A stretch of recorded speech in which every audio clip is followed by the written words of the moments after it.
তো এখনকার ক্লাসে আমরা বলেছিলাম জিওগ্রাফি ডেমো ক্লাসটা করাবো। তো জিওগ্রাফি ডেমো ক্লাস আজকের এই ক্লাসের মধ্যে আমরা করাবো। টিয়া সম্পূর্ণ ক্লাসটাই থাকবে, ঠিক আছে? ফার্স্ট টু লাস্ট পর্যন্ত দেখো। এবং জিওগ্রাফি আমরা প্রতিটা ক্লাসে শুরু করবো, যেহেতু আমাদের ফেব্রুয়ারিতে নিউ ব্যাচ শুরু হচ্ছে, সেই ব্যাচে আমরা ফার্স্ট টু লাস্ট পর্যন্ত প্রত্যেকটা সাবজেক্ট পড়াবো। জিওগ্রাফি ডেমো ক্লাসের মধ্যে আমরা টপিক কি রেখেছি? আমরা জিওগ্রাফি ডেমো ক্লাসের ক্ষেত্রে সবচেয়ে সহজ যে টপিকস রয়েছে বা সবচেয়ে সহজ টপিকস, কিন্তু সবচেয়ে সহজ বললেও ভুল হবে, কারণ বেশিরভাগ স্টুডেন্ট এটাকে ভালো মতো বুঝতেই পারে না, জাস্ট বইয়ের মধ্যে যেটা দেখে ওটা মুখস্থ করে হয়ে যায়। আমরা প্রপারলি এই বিষয়টাকে ক্লিয়ার করব যে কেন জিনিসটা হচ্ছে, এর পিছনে সায়েন্টিফিক ব্যাখ্যা কি আছে, সায়েন্টিফিক এক্সপ্লেনেশন কি আছে, প্রত্যেকটা বিষয় আমরা ডিটেলসের সাথে দেখব। আজকে টপিক্সের মধ্যে আমরা যেটা করব, দিস টপিক্স আর mainly let me write down the name of the topics that we will discuss today. বোর্ডে কালার বোঝা যাচ্ছে? আই হোপ বোর্ডে কালারও বোঝা যাচ্ছে।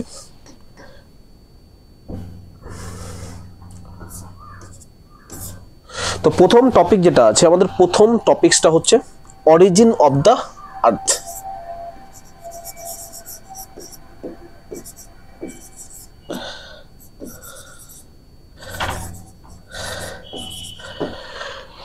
Origin of the earth is the first topics. এই পৃথিবীর অরিজিন কিভাবে ঘটলো এটা করাবো।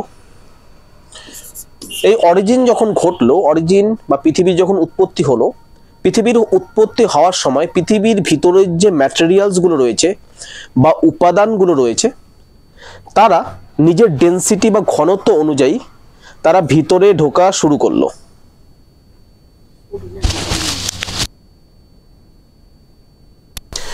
তো ডেনসিটি অনুযায়ী তারা একে অপরের একটা লেয়ার তৈরি করলো। সবচেয়ে ঘন যেই বস্তুগুলো ছিল সেগুলো কেন্দ্রে চলে গেল, তার থেকে কম ঘন যেটা ছিল তার উপরে আসলো, তার থেকে কম ঘনত্বপূর্ণ যেটা ছিল তার উপরে আসলো। এইভাবে ঘনত্বের উপর ভিত্তি করে তারা একটা স্ট্র্যাটিফিকেশন করলো বা স্তর বিন্যাস করলো। এবং এই বিষয়টা পড়বো আমরা হচ্ছে ইন্টেরিয়র অফ দ্য আর্থে। Interior of the earth. এবং 3 নম্বর বিষয় যেটা আছে, after doing the interior of the earth, এই পৃথিবীর অভ্যন্তর যে আছে, পৃথিবীর অভ্যন্তরে একটা স্পেসিফিক এনার্জি রয়েছে, ঠিক আছে, যেটাকে আমরা জিওম্যাগনেটিজম বলি। পৃথিবীর ভিতরে একটা চুম্বকীয় একটা ম্যাগনেট তৈরি হয়েছে, একটা ম্যাগনেটিক ফিল্ড তৈরি হয়েছে, যেটাকে আমরা বলি হচ্ছে জিওম্যাগনেটিজম। জিওম্যাগনেটিজম। এই 3টে টপিক আমরা ফিজিক্যাল জিওগ্রাফি থেকে আলোচনা করব। এই 3টে টপিক হয়ে গেলে যদি আমাদের কিছুটা সময় যদি বাঁচে, ইফ টাইম পারমিটস, সময় আমাদের যদি অনুমতি দেয়, তাহলে তারপরে আরেকটা টপিকস আমরা করব, another topics we will discuss. সেই টপিকসটার নাম হচ্ছে ওয়ার্ল্ড ম্যাপ।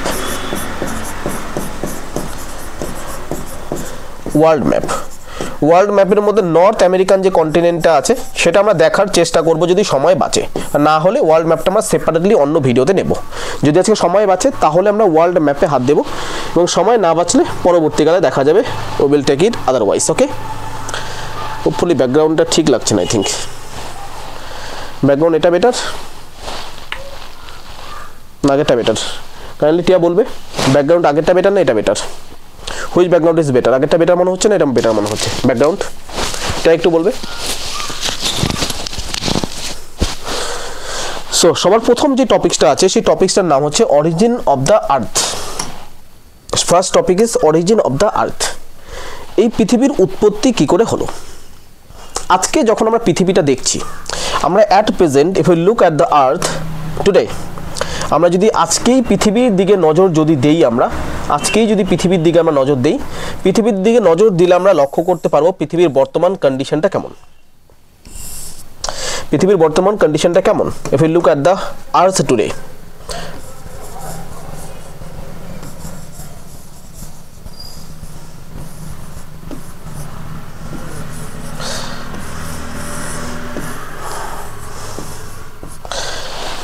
ঠিক আছে, বর্তমান পৃথিবীর দিকে যদি তাকাই, বর্তমান পৃথিবীটা,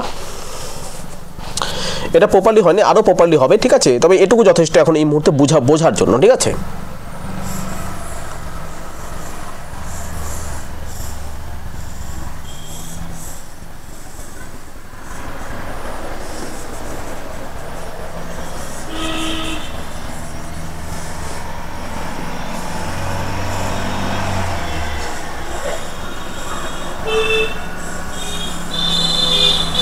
ইউরোপ, এবং এখানে এই সাইডটাতে রয়েছে অস্ট্রেলিয়া। ঠিক আছে, এখানে কতগুলো হচ্ছে ইন্দোনেশিয়া, ফিলিপিন্স, এখানে জাপান রয়েছে, এটা কোরিয়া। ঠিক আছে,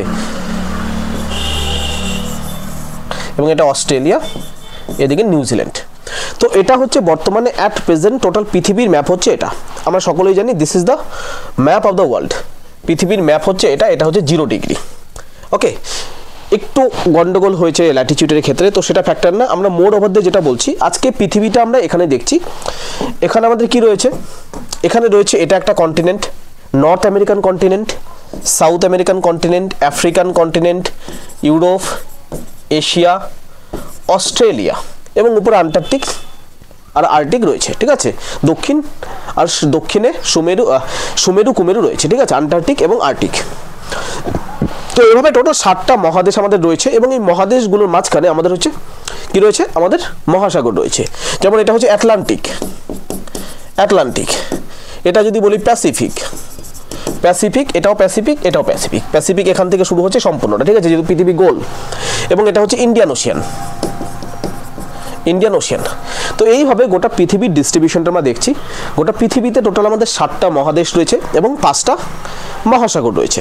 আমরা অ্যাট প্রেজেন্ট পৃথিবীর ডিস্ট্রিবিউশনটা এইভাবে দেখছি যে স্থলভাগ যে রয়েছে, স্থলভাগ অ্যারাউন্ড 29%। স্থলভাগ হচ্ছে আমাদের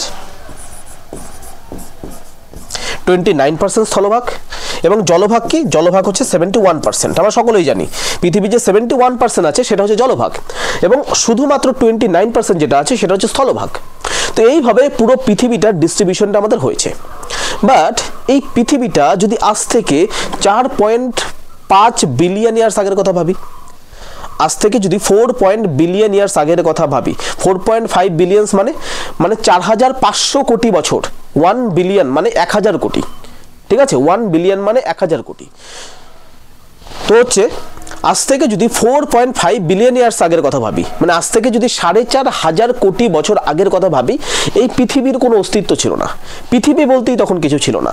তারও যদি আগের কথা ভাবি, তারও যদি মোটামুটি 10 বিলিয়ন আগের কথা ভাবি, অ্যারাউন্ড 15,000 কোটি বা 16,000 কোটি, 18,000 কোটি, এই সময়টার কথা ভাবি, তাহলে পৃথিবী কি, এই মহাবিশ্ব যে রয়েছে বা যেটাকে মহাজগৎ বলছি, তার কোনো এক্সিস্টেন্স ছিল না। পৃথিবীতে দূরের কথা, এই পৃথিবী মহাবিশ্বের একটা পার্ট, মহাজগতের একটা অংশ, কিন্তু তার আগে এই মহাজগৎটাও ছিল না। তাহলে কিভাবে এই মহাজগতের উৎপন্ন হলো? এই মহাজগতের উৎপন্নের পরে এটা উৎপত্তি হওয়ার পরে কিভাবে পৃথিবীর উৎপত্তি হলো? এবং পৃথিবী যখন উৎপত্তি হলো তখনই কি এটা হয়ে গেছিল, না এটা পরবর্তীকালে ধীরে ধীরে হয়েছে? এই প্রত্যেকটা বিষয়ের কোশ্চেনের অ্যান্সার আমরা আজকের এই টপিক্সের মধ্যে আলোচনা করব। পৃথিবীর উৎপত্তির ক্ষেত্রে যে উৎপত্তির বিষয়টা আছে, মূলত এখানে 3টা থিওরির মাধ্যমে পৃথিবীর উৎপত্তিটা আমরা দেখার চেষ্টা করব। প্রথম থিওরির নাম হচ্ছে বিগ ব্যাং থিওরি।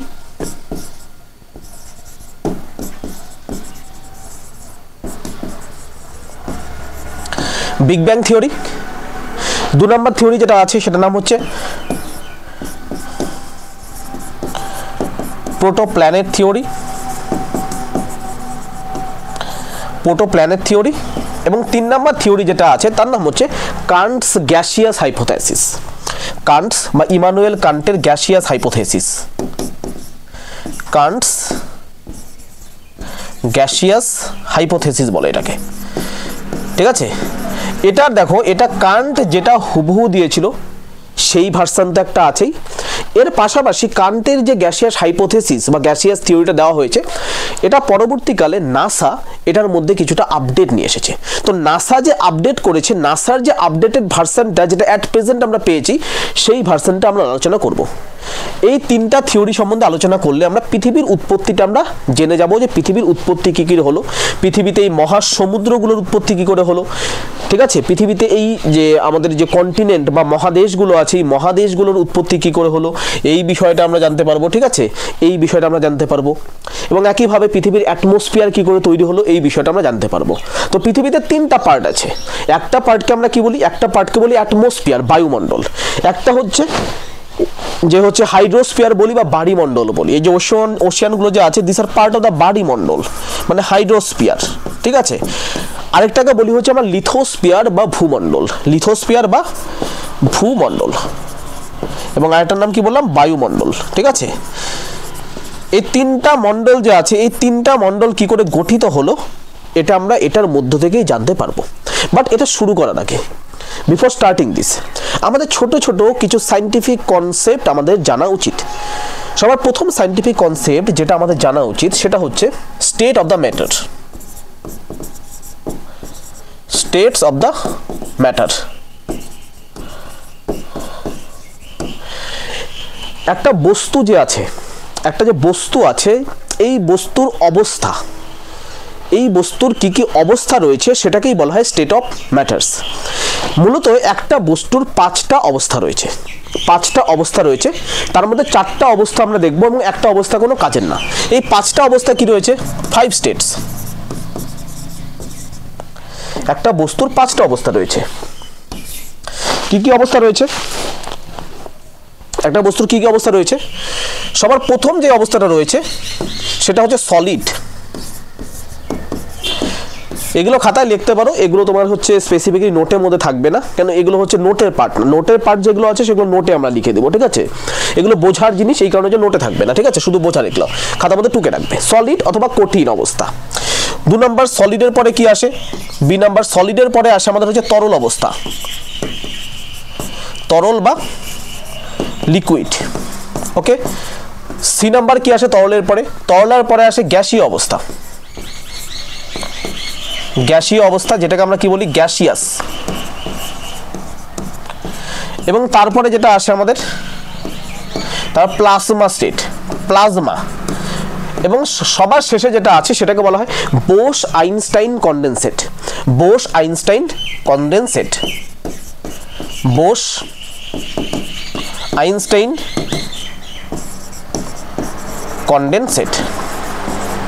তো বোস আইনস্টাইন কনডেনসেট যেটা আছে এটা আমাদের কোনো কাজের না, this is not of any work. কিন্তু এই চারটা যে অবস্থা রয়েছে, সবার প্রথম যেটাকে আছে সেটা কঠিন অবস্থা আমরা বলছি, মানে সলিড স্টেট। তারপরটা আছে লিকুইড স্টেজ বা তরল অবস্থা, তারপরটা আছে গ্যাসীয় অবস্থা এবং তারপরটা আছে প্লাজমা স্টেট। গ্যাসীয় অবস্থা মানে কি? সাপোজ যদি একটা আইস নেই, সেটা হচ্ছে গ্যাসীয় অবস্থা। একটা আইস, যে জলটা কি হয়ে যাচ্ছে, জলটা যখন তাপ ওঠানো হচ্ছে সেটা আইসে পরিণত হয়ে যাচ্ছে। আইসটা হচ্ছে কঠিন অবস্থা। আইসটা কি? আইসটা হচ্ছে আমাদের সলিড অবস্থা বা কঠিন অবস্থা।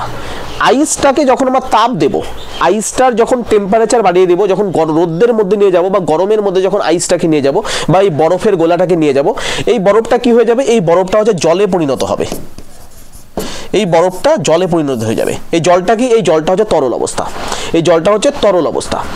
সিমিলারলি এই জলটাকে যখন আরো বেশি পরিমাণে এটার উপর তাপ দিব, এই জলটা ফুটতে শুরু করবে এবং ফোটার সাথে সাথে এই জলটা হচ্ছে গ্যাসের আকার ধারণ করবে। এটা কি হয়ে যাবে? জলীয় বাষ্প হয়ে যাবে। কি হয়ে যাবে? এই জলটা হচ্ছে ওয়াটার ভ্যাপার হয়ে যাবে। ওয়াটার ভ্যাপার অথবা জলীয় বাষ্প।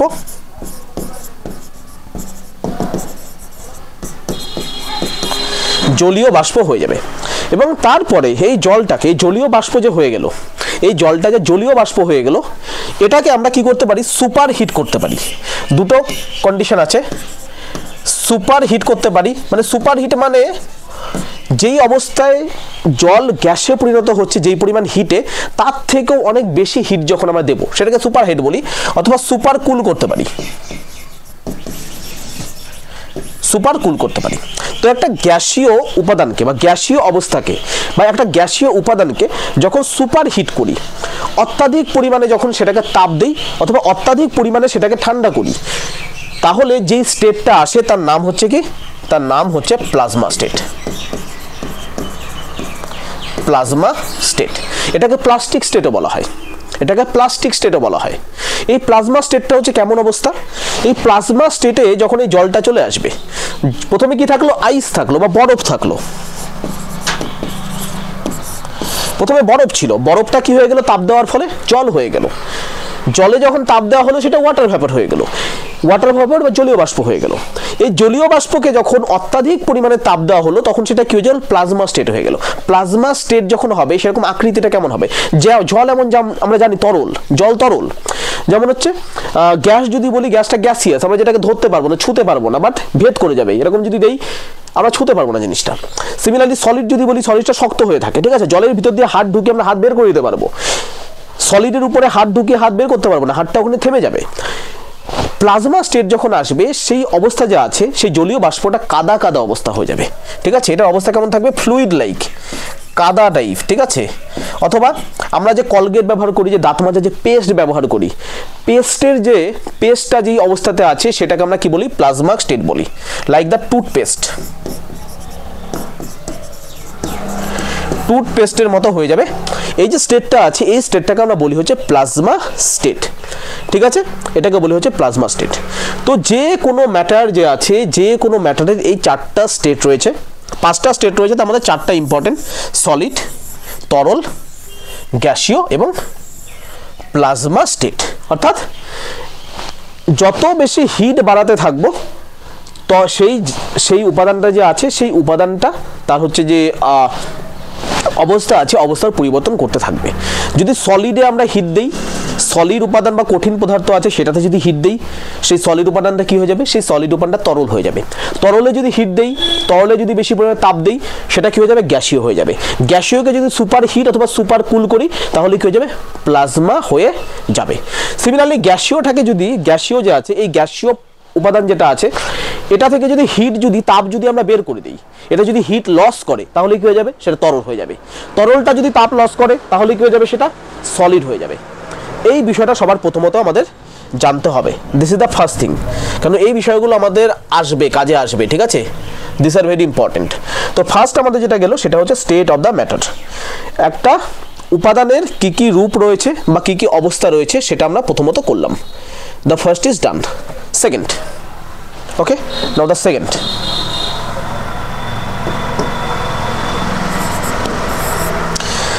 সেকেন্ডে এই যে গ্যাসীয় উপাদানগুলো যে আছে, এই গ্যাসীয় উপাদানগুলোর একটা থিওরি আছে।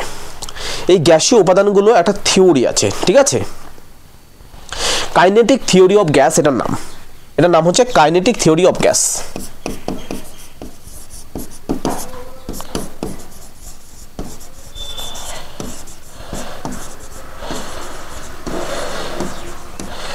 Kinetic theory of gases. গ্যাসগুলোর একটা থিওরি আছে, সেটা হচ্ছে কাইনেটিক থিওরি। হ্যাঁ, পিপিটিতে এইগুলো থাকবে, ইয়েস ডেফিনেটলি পিপিটিতে এইগুলো থাকবে। এটাকে বলে kinetic theory of gas. Kinetic theory of gas বলতে আমরা কি বুঝি? সাপোজ ধরো এটা হচ্ছে একটা গ্যাস পার্সেল, ঠিক আছে। এটা একটা এয়ার পার্সেল অথবা একটা গ্যাস, ঠিক আছে। একটা গ্যাসের একটা পার্সেল, ঠিক আছে। এই গ্যাসের মধ্যে তুমি ভাবো হচ্ছে ডেনসিটি ইজ হাই। এই গ্যাসের যে ডেনসিটি যেটা আছে, ডেনসিটি ইজ হাই, ঠিক আছে। এই গ্যাসের ডেনসিটি কি? ডেনসিটি হচ্ছে হাই। ডেনসিটি হাই মানে কি? মানে একটা যখন কোনো কিছু ডেনসিটি হাই থাকে, ডেনসিটি মানে ঘনত্ব। ঘনত্ব মানে কি? ঘনত্ব মানে কি? কোনো কিছু ঘন ঘন ভাবে আছে তাকে বলে ঘনত্ব। আজকে যদি বলি আমরা এই ফরেস্টটার ঘনত্ব বেশি, এই ফরেস্টটার বা এই বনটার ঘনত্ব বেশি, তার মানে কি? এই বনের মধ্যে যে গাছগুলো আছে সেই গাছগুলো ঘন ঘন ঘন ঘন আছে। বা যদি বলি এই ফরেস্টটার ঘনত্ব কম, তার মানে এটা কি? তার মানে হচ্ছে এই ফরেস্টে গাছগুলো একে অপরের থেকে বেশি দূরে রয়েছে। এটাকে দিয়ে আমরা ঘনত্ব বোঝাই। ঘনত্ব মানে এর ভিতরে যে বস্তুগুলো আছে তার কতটা কাছাকাছি আছে, এটাকে বলি আমরা ঘনত্ব। একটা ফরেস্টের ঘনত্ব বেশি মানে গাছগুলো একে অপরের সাথে লেগে লেগে লেগে লেগে আছে, অতিরিক্ত কাছে আছে, ঘনত্ব বেশি। যদি ঘনত্ব কম বলি তার মানে গাছগুলো একে অপরের থেকে দূরে আছে, তার মানে ঘনত্ব কম। সিমিলারলি যখন গ্যাসটা বলি, একটা গ্যাসের যখন একটা পার্সেল নিই, আমরা একটা গ্যাসীয় যখন পার্সেল নিই, সাপোজ একটা গ্যাসের পার্সেল নিলাম, সাপোজ হচ্ছে সে ফর এক্সাম্পল আমি কোনো একটা বেলুন নিলাম, এই বেলুনের মধ্যে গ্যাস আমি ভরে দিলাম, ঠিক আছে। আমি বললাম এই বেলুনের মধ্যে যে গ্যাসটা ভরা হয়েছে এই গ্যাসটা হচ্ছে অত্যাধিক পরিমাণে আছে। গ্যাসের কি আছে? গ্যাসের কোয়ান্টিটি বেশি বা গ্যাসের হচ্ছে ডেনসিটিটা অনেক বেশি। এই গ্যাসগুলো প্রত্যেকটা গ্যাসের কি আছে? মলিকিউলস আছে।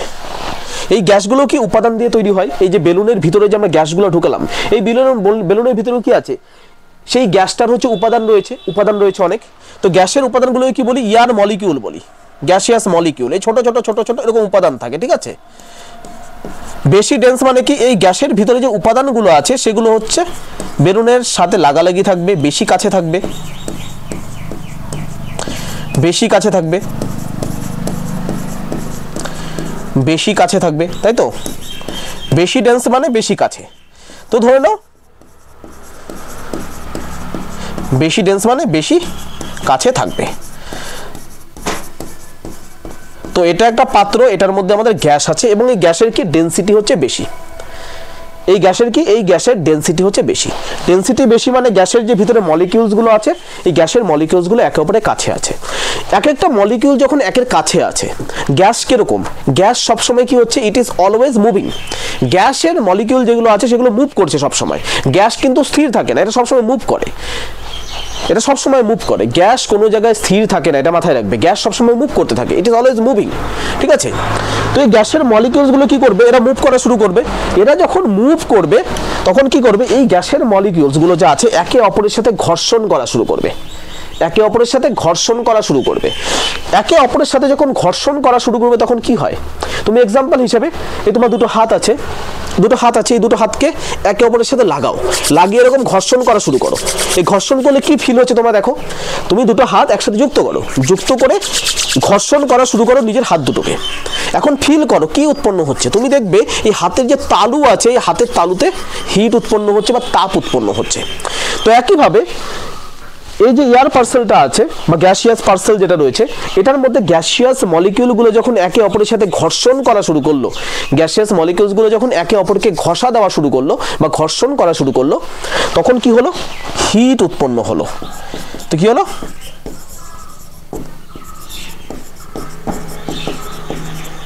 হিট উৎপন্ন হলো।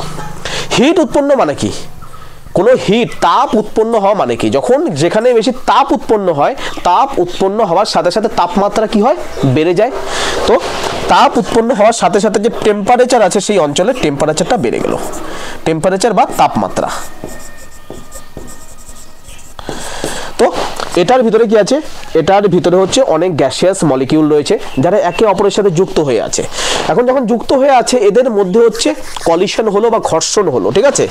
কি হলো, ডেনসিটি বেশি থাকার কারণের জন্য ঘর্ষণ হলো, কিসের মধ্যে, গ্যাসিয়াস মলিকিউল যেগুলো আছে সেগুলোর মধ্যে ঘর্ষণ হলো, ঘর্ষণের ফলে হিট উৎপন্ন হলো, হিট উৎপন্ন হওয়ার ফলে টেম্পারেচার বৃদ্ধি পেল। এখন যখন টেম্পারেচার বৃদ্ধি পায়, টেম্পারেচার বৃদ্ধি পাওয়ার সাথে সাথে এই যে এয়ার পার্সেলটা যে আছে এটা এক্সপ্যান্ড করা শুরু করে।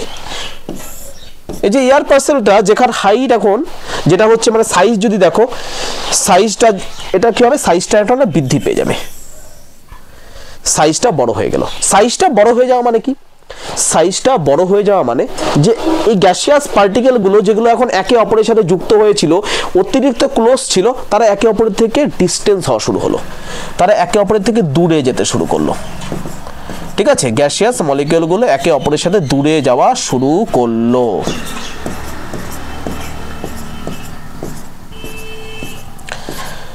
ঠিক আছে, গ্যাসেস এগুলো একে অপরের থেকে, এই গ্যাসিয়াস মলিকিউলগুলো কি করলো, একে অপরের থেকে দূরে যাওয়া শুরু করলো, ঠিক আছে। গ্যাসিয়াস মলিকিউলসগুলো একে অপরের থেকে দূরে যাওয়া শুরু করলো এবং গ্যাসিয়াস যে বডিটা রয়েছে এটা কি করলো, এটা এক্সপ্যান্ড করা শুরু করলো। এটুক নিয়ে কোনো ডাউট আছে টিয়া, এটুক নিয়ে কোনো ডাউট আছে? ডাউট থাকলে আমাকে ডাউট বলো আগে। Do you have any doubt এটুক সম্বন্ধে? আমরা ভালো মতো করবো, অরিজিন অফ দ্য আর্টটা আমরা খুব সুন্দরভাবে দেখবো, চাপ নিও না, আমরা খুব ধীরে ধীরে but in the best possible way আমরা জিনিসগুলো করবো, ঠিক আছে। তো চাপের কোনো ব্যাপার নেই, ঠিক আছে, আমরা বেস্ট পসিবল ওয়েতে, ঠিক আছে।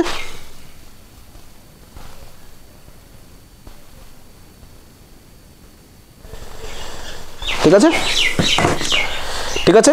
তো কি হলো, ইন্টারনাল হিট উৎপন্ন হলো এবং এটা এক্সপ্যান্ড হয়ে গেল। এটাকে কাইনেটিক থিওরি অফ গ্যাসেস বলে, ঠিক আছে, কাইনেটিক থিওরি অফ গ্যাসেস বলে। 3 নাম্বার যেটা আছে, 3 নম্বরে আমরা দুটো বলের কথা বলি, একটাকে কোহিসিভ ফোর্স বলে আর একটাকে বলে অ্যাডহেসিভ ফোর্স। কি বলে, adhesive force and cohesive force.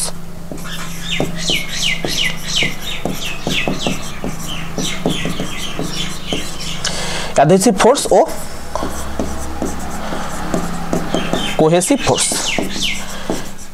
এই দুটো বল সম্বন্ধে আমাদের জানতে হবে। অ্যাডহেসিভ ফোর্স এবং কোহেসিভ ফোর্স কি বোঝায় এটা বলতে আমি এক্সাম্পল দিচ্ছি।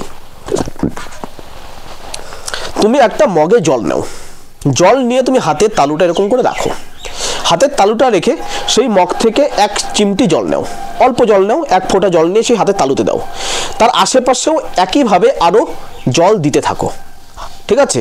আঙুল দিয়ে এক ফোঁটা করে জল দিতে থাকো।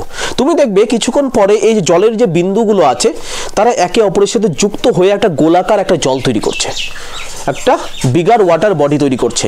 এই জলের যে বিন্দুগুলো আছে, এই জলের ফোঁটাটা ওয়াটার ড্রপসগুলো যে আছে বড় আকার ধারণ করছে। এই যে ফোর্সটা আছে যার মাধ্যমে এই জলের বিন্দুগুলো একে অপরের সাথে যুক্ত হয়ে একটা বিগার ওয়াটার ড্রপ তৈরি করছে, একটা বৃহৎ জলকণা বা জলবিন্দু তৈরি করছে, এটাকে বলি আমরা হচ্ছে, এই বলটাকে আমরা বলি adhesive force and cohesive force. ঠিক আছে, এ যেমন হচ্ছে একটা ডপলেট, দুটো ডপলেট, তিনটা ডপলেট, চারটা ডপলেট, পাঁচটা ডপলেট, ছটা, সাতটা, আটটা। তুমি দেখবে এই ডপলেটগুলো পরবর্তীকালে একে অপরের সাথে যুক্ত হওয়া শুরু করবে। ঠিক আছে, যুক্ত হয়ে তারা একটা বড় একটা ডপলেট তৈরি করবে। তখন তুমি এই ড্রপগুলোকে সেপারেট করতে পারবে না, তারা একসাথে মিশে যাবে। এই যে মিশে যে গেল এটাকেই বলে অ্যাডহেসিভ ফোর্স এবং কোহেসিভ ফোর্স। যখন একই উপাদান, একই বৈশিষ্ট্যপূর্ণ উপাদান যখন একে অপরের সাথে যুক্ত হয় তখন সেটাকে অ্যাডহেসিভ ফোর্স বলে। এবং যখন বিভিন্ন ক্যারেক্টারিস্টিক সম্পর্কিত বা বিভিন্ন বৈশিষ্ট্যপূর্ণ উপাদান একে অপরের সাথে যুক্ত হয় তখন সেটাকে আমরা বলি হচ্ছে কোহেসিভ ফোর্স। যেমন সূর্য যখন আমাদের তৈরি হয়, সূর্য হচ্ছে মেনলি হচ্ছে অ্যাডহেসিভ ফোর্সের ফলে তৈরি হয়। অ্যাডহেসিভ ফোর্স কাজ করে সূর্য তৈরির ক্ষেত্রে। কেন সূর্য কিভাবে তৈরি হয়? হাইড্রোজেন কণাগুলো যে আছে একে অপরের সাথে যুক্ত হয়, একটা হাইড্রোজেন কণা, দুটো, তিনটা, চারটা, এবার হাইড্রোজেন কণাগুলো এভাবে একে অপরের সাথে যুক্ত হয়ে কি হয়? সূর্য তৈরি হয়। কিন্তু পৃথিবী যখন তৈরি হয়, পৃথিবী কোহেসিভ ফোর্সের মাধ্যমে তৈরি হয়। কারণ পৃথিবীর ভিতরে আমরা অনেক ধরনের উপাদান পাই, আমরা লোহা পাই, নিকেল পাই, লোহা, নিকেল এবং বহু উপাদান হচ্ছে পৃথিবীর ভিতরে পাই, অ্যালুমিনিয়াম পাই, সিলিকন পাই, তো বহু উপাদান হচ্ছে আমরা পাই। তো পৃথিবী কোহেসিভ ফোর্স। অ্যাডহেসিভ ফোর্স মানে সেম ম্যাটেরিয়ালস, সেম উপাদান, ঠিক আছে, বা সেম পদার্থ যখন যুক্ত হবে তখন তাকে হচ্ছে অ্যাডহেসিভ ফোর্স বলি। যখন ডিফারেন্ট বা পৃথক উপাদান যখন যুক্ত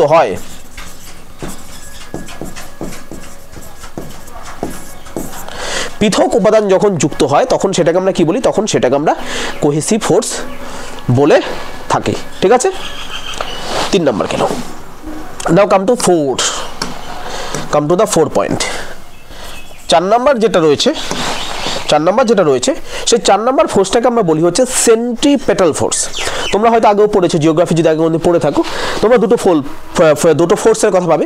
একটা নাম হচ্ছে সেন্ট্রিফুগাল ফোর্স, আর হচ্ছে সেন্ট্রিপেটাল ফোর্স। এখানে আমাদের সেন্ট্রিপেটাল ফোর্সটা কাজে লাগবে।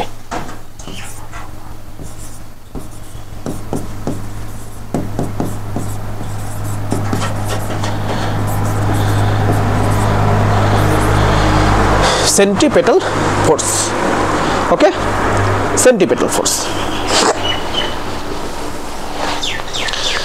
সেন্ট্রিপেটাল ফোর্স মানে কি?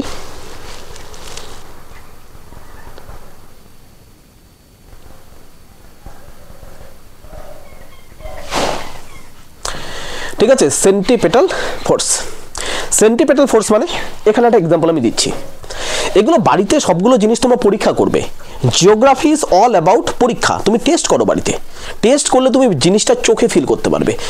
একটা জলের গ্লাস নাও, একটা কাচের গ্লাস নাও, সেই কাচের গ্লাসে 1 গ্লাস বা হাফ গ্লাস তুমি জল রাখো। জল রাখার মধ্যে সেটার মধ্যে ছোট ছোট কিছু যে সাইকেলের যে বল টাইপের যে ছোট ছোট লোহার বলগুলো থাকে, সাইকেলের যে চাকার মধ্যে লাগে ছোট ছোট বল, সেগুলো একটা বা দুটো হচ্ছে ভিতরে দিয়ে দাও। ভিতরে দেওয়ার পরে তুমি সেই জলটাকে হচ্ছে কোনো একটা কাঠি দিয়ে বা কোনো একটা কিছু দিয়ে জলটাকে স্টিরিং করতে থাকো, ঘোরাতে থাকো, জলটাকে ঘোরাতে থাকো। জলটা যখন ঘুরতে থাকবে তুমি একটা সময় দেখবে যে ভিতরে যে লোহার যে বস্তুটা আছে, লোহার বস্তুটা তুমি দেখবে জলের যে ভিতর যা আছে, জলের যে কেন্দ্র আছে, এই ঘূর্ণিত জল যে আছে এই গ্লাসের কেন্দ্রে চলে আসবে। ঠিক আছে, গ্লাসের কেন্দ্রে চলে আসবে। এই ধরো একটা গ্লাস, ঠিক আছে, এই ধরো এটা হচ্ছে একটা গ্লাস। এই গ্লাসের মধ্যে কি রয়েছে? এই গ্লাসের মধ্যে আমাদের জল রয়েছে। ইট হ্যাজ সাপোজ ওয়াটার, ঠিক আছে, ওয়াটার আছে, ঠিক আছে, ওয়াটার আছে। এই ওয়াটারকে যখন তুমি ঘোরাতে থাকবে, এটার ভিতরে যদি অন্য কোনো বস্তু থাকে, সেই বস্তুটা কেন্দ্রে এসে বসে যাবে।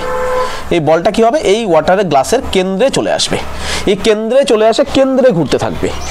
এই যে একটা বস্তু যে কেন্দ্রে আসার প্রবণতা যে আছে, ঠিক আছে, একটা বস্তু যখন কোনো একটা পরিসীমার মধ্যে যখন ঘুরতে থাকে, একটা বস্তু যখন কোনো কিছুর মধ্যে ঘুরতে থাকে, ঠিক আছে, কোনো একটা বলের দ্বারা ঘুরতে যখন থাকে তখন সেই বস্তু সবসময় একটা প্রবণতা থাকে সেটা কেন্দ্রের দিকে চলে আসার। এই যে কেন্দ্রের দিকে চলে আসার যে প্রবণতা আছে এটাকে বলি হচ্ছে সেন্ট্রিপেটাল ফোর্স বা কেন্দ্রাতিক বল বলি বাংলাতে। বাংলাতে কি বলি? কেন্দ্রাতিক বল।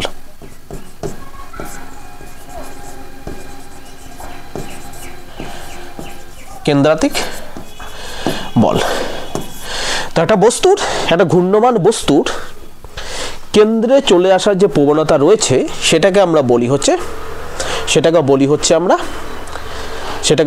আমরা সেন্ট্রিপেটাল ফোর্স। বোঝা গেল টিয়া? এই কয়েকটা concept with respect to scientific concept বোঝা গেল। এই কয়েকটা কনসেপ্ট আমার জানতে হবে। তবে কাইনেটিক থিওরির ক্ষেত্রে আরেকটা কনসেপ্ট আরেকটু বিষয় আমার জানা বলে দেওয়া উচিত ছিল।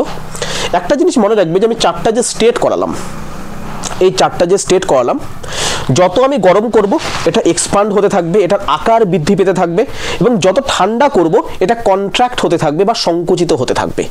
ঠিক আছে? এক্সাম্পল হিসেবে সাপোজ এটা হচ্ছে একটা গ্যাস, ঠিক আছে? এই ধরো হচ্ছে মলিকিউল দূরে দূরে আছে, ঠিক আছে? এটাকে ধরো এদিকে হচ্ছে, এটাকে হচ্ছে আমি ঠান্ডা করলাম, ধরো এদিকে ঠান্ডা, এটা থেকে হচ্ছে আমরা তাপ লস হলো, ঠান্ডা মানে কি? Heat loss. একটা কন্ডিশন দিলাম, হিট লসের কন্ডিশন দিলাম, ঠিক আছে? হিট লস করলে কি হবে আর হিট লস না করলে কি হবে।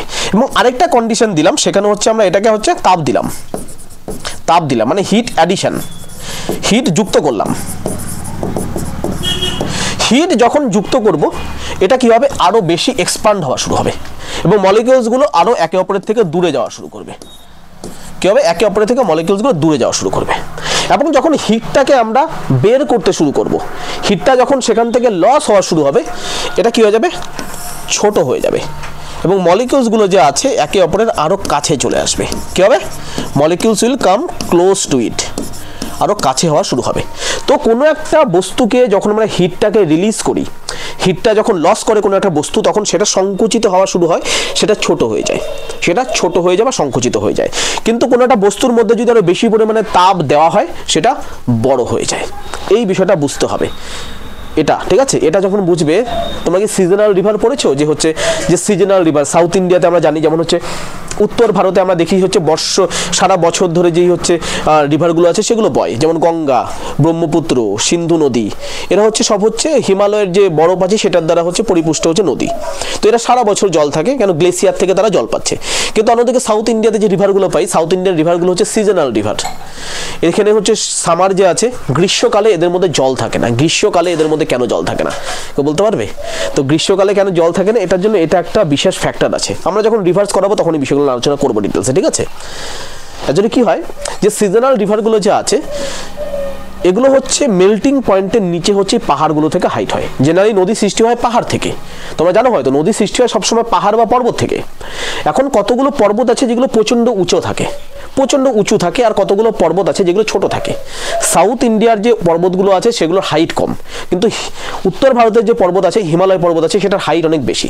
তো হাইট অনেক বেশি থাকার কারণে উত্তর ভারতের পর্বতগুলোর চূড়ো যে আছে, পর্বতগুলোর যে হচ্ছে যে পিক আছে, মাউন্টেন পিকস, সেই পিকসগুলোতে আমরা কি দেখতে পারি? সেখানে গ্লেসিয়ার হচ্ছে, সেখানে গ্লেসিয়ার জন্ম নিচ্ছে, ঠিক আছে? গ্লেসিয়ার উৎপন্ন হচ্ছে। কিন্তু আমরা যদি হচ্ছে ছোট ছোট পর্বতগুলো দেখি সাউথ ইন্ডিয়ার, সেগুলোর উপরে হচ্ছে গ্লেসিয়ার উৎপন্ন হয় না, ঠিক আছে? এই কারণের জন্য সেখানে গ্লেসিয়ার উৎপন্ন হয় না কারণের জন্য সারা বছরের আমরা নদী দেখতে পারি না, ঠিক আছে? সারা বছর জল পরিপূর্ণ নদী আমরা দেখতে পারি না, ঠিক আছে? কিন্তু অন্যদিকে কি হয়, সাউথ ইন্ডিয়াতে যখন বৃষ্টিগুলো হয়, বৃষ্টি যেই দিকটাতে হতে থাকে সেই দিকে হচ্ছে পাহাড়টা যে আছে, পাহাড়টা ডেন্স মানে লেস ডেন্স থাকে, ঠিক আছে? তো পাহাড়ের ভিতরে জলগুলো জমে এবং শীতের দিনে যখন ঠান্ডা হয়ে যায় পাহাড়টা, তখন পাহাড়টার যে উপরে যে ম্যাটেরিয়ালসগুলো আছে সেগুলো সংকুচিত হতে থাকে। সংকুচিত হওয়ার সাথে সাথে সেই জায়গা থেকে হচ্ছে জলটাকে বেরোনো শুরু করে এবং শীতের দিনে এই কারণের জন্য সাউথ ইন্ডিয়ান নদীগুলোতে জল পাওয়া যায়। এখানে যা হালকা করে বোঝাচ্ছি তোমাদের আন্ডারস্ট্যান্ডিংয়ের মধ্যে আসবে না, কিন্তু পরবর্তীকালে আমরা যখন রিভারটা করাবো, তখন যখন আঁকিয়ে জিনিসটা আমরা করাবো, তখন প্রপারলি জিনিসটা ক্লিয়ার হয়ে যাবে। জাস্ট আমি হালকা বললাম ব্রিফলি, ঠিক আছে? তো এটা গেল, এটার সাথে আমরা বুঝতে পারলাম যে আমাদের সায়েন্টিফিক কনসেপ্ট বা সায়েন্টিফিক আলোচনা বা ব্যাখ্যা কি রয়েছে with respect to the origin of the আর্থ, সেটা আমাদের হলো, ঠিক আছে? এটা সম্বন্ধে আই হোপ তোমাদের কোনো ডাউট নেই, থাকারও কথা না। টিয়া কোনো ডাউট রয়েছে না? তুমি বলতে পারো Tia, do you have any doubt? Doubt থাকলে বলো, ডাউট না থাকলে নো বলো। It is better if you don't have any doubt please say no.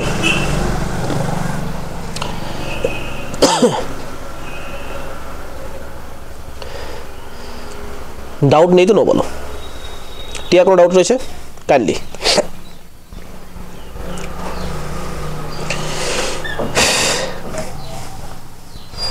চলো আমাদের এখন টপিক হচ্ছে ডাইরেক্টলি আমরা ঢুকবো বিগ ব্যাং থিওরিতে। তার আগে আমরা দেখে নিই আমরা কি কি থিওরির কথা বললাম। আমরা প্রথম থিওরি যেটা কথা বলেছি সেটা হচ্ছে big bang theory. Big bang theory,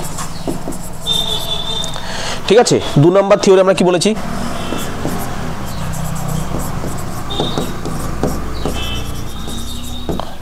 প্রোটোপ্ল্যানেট theory. এবং 3 নম্বর প্ল্যানেট কি বলেছি? Kant's gaseous hypothesis. Kant's gaseous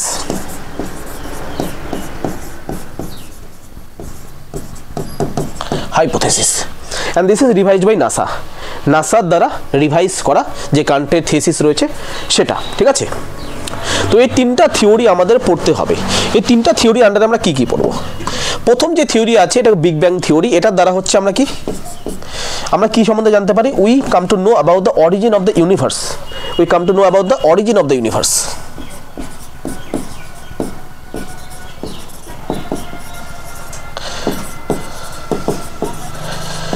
ইউনিভার্সের অরিজিন আমরা লক্ষ্য করতে পারি। এই ইউনিভার্সের যখন অরিজিন হয়, অরিজিন হওয়ার সাথে সাথে আমাদের কিসের উৎপন্ন হয়? নিহারিকা উৎপন্ন হয় বা নেবুলা উৎপন্ন হয়। নেবুলা বা নিহারিকা উৎপন্ন হয়, ঠিক আছে। তো নেবুলার উৎপন্ন এবং ইউনিভার্সের উৎপত্তি যেটা আছে সেটা হচ্ছে বিগ ব্যাং থিওরির মাধ্যমে আমরা জানবো। এই নেবুলা যখন উৎপন্ন হয়ে গেল, বা নিহারিকা যখন উৎপন্ন হয়ে গেল, এই নিহারিকার ভিতরে আমাদের কি জন্ম হয়? এই নিহারিকার ভিতরে প্রথমে আমাদের কি জন্ম হবে? এই নিহারিকার ভিতরে প্রথমে আমাদের স্টার জন্ম হয়, তারা জন্ম হয়। এই নিহারিকা যা আছে এই নিহারিকার ভিতরেই, নেবুলার ভিতরেই প্রথমে কি জন্ম হবে? তারা জন্ম হবে ফার্স্ট, এবং তারপরে কি জন্ম হবে? এবং সেকেন্ড হচ্ছে তারপরে হচ্ছে আমরা যে প্রোটো প্ল্যানেট যে আছে, প্রোটো প্ল্যানেট জন্ম হবে, প্রোটো প্ল্যানেটস, ঠিক আছে। মানে গ্যাসিয়াস প্ল্যানেট। প্রথমে হচ্ছে প্ল্যানেটগুলো হচ্ছে গ্যাস দিয়ে পরিপূর্ণ ছিল। তো প্রথমে তারা জন্ম হবে, তারপর কি জন্ম হবে? প্ল্যানেট জন্ম হবে। প্ল্যানেট জন্মটা আমরা দেখব, ঠিক আছে। প্ল্যানেটের জন্মটা আমরা দেখব, ওকে। এই দুটো দেখব হচ্ছে আমরা কোত্থেকে? Protoplanet হাইপোথিসিসে।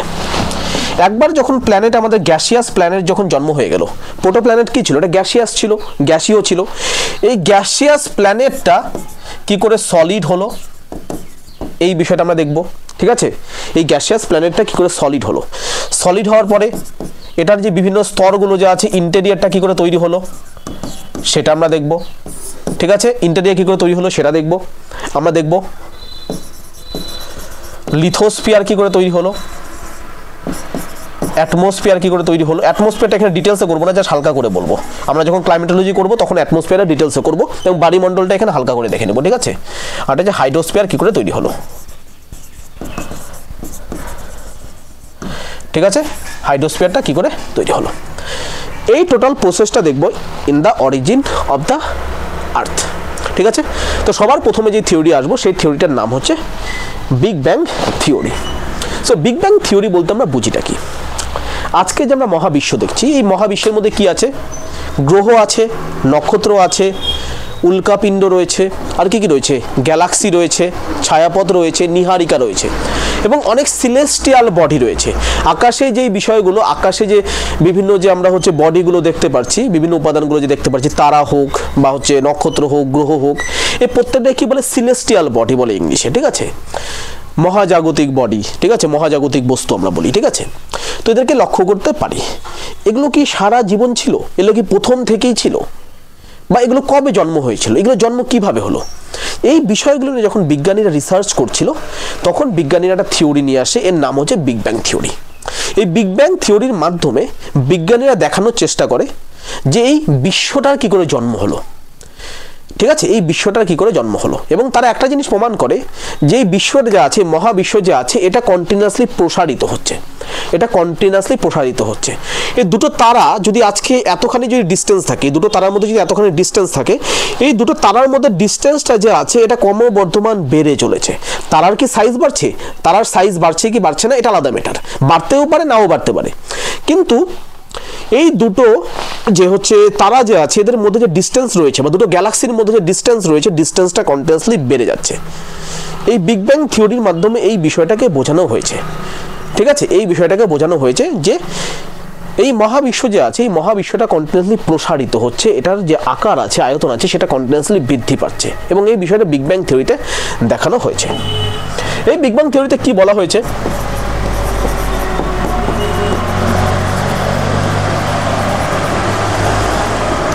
তো এই কারণের জন্য বিগ ব্যাং থিওরি যে আছে এটাকে এক্সপ্যান্ডিং ইউনিভার্স থিওরি বলা হয়, প্রসারিত মহাবিশ্ব থিওরিও বলা হয়। ঠিক আছে, এই বিগ ব্যাংয়ে বলেছে আজকে যে পৃথিবীটা দেখছি, এই পৃথিবীটা আজ থেকে 13.8 হাজার বছর 13.8 হাজার কোটি বছর আগে ছিল না, মানে 13,800 কোটি বছর আগে এই বিষয়টা ছিল না।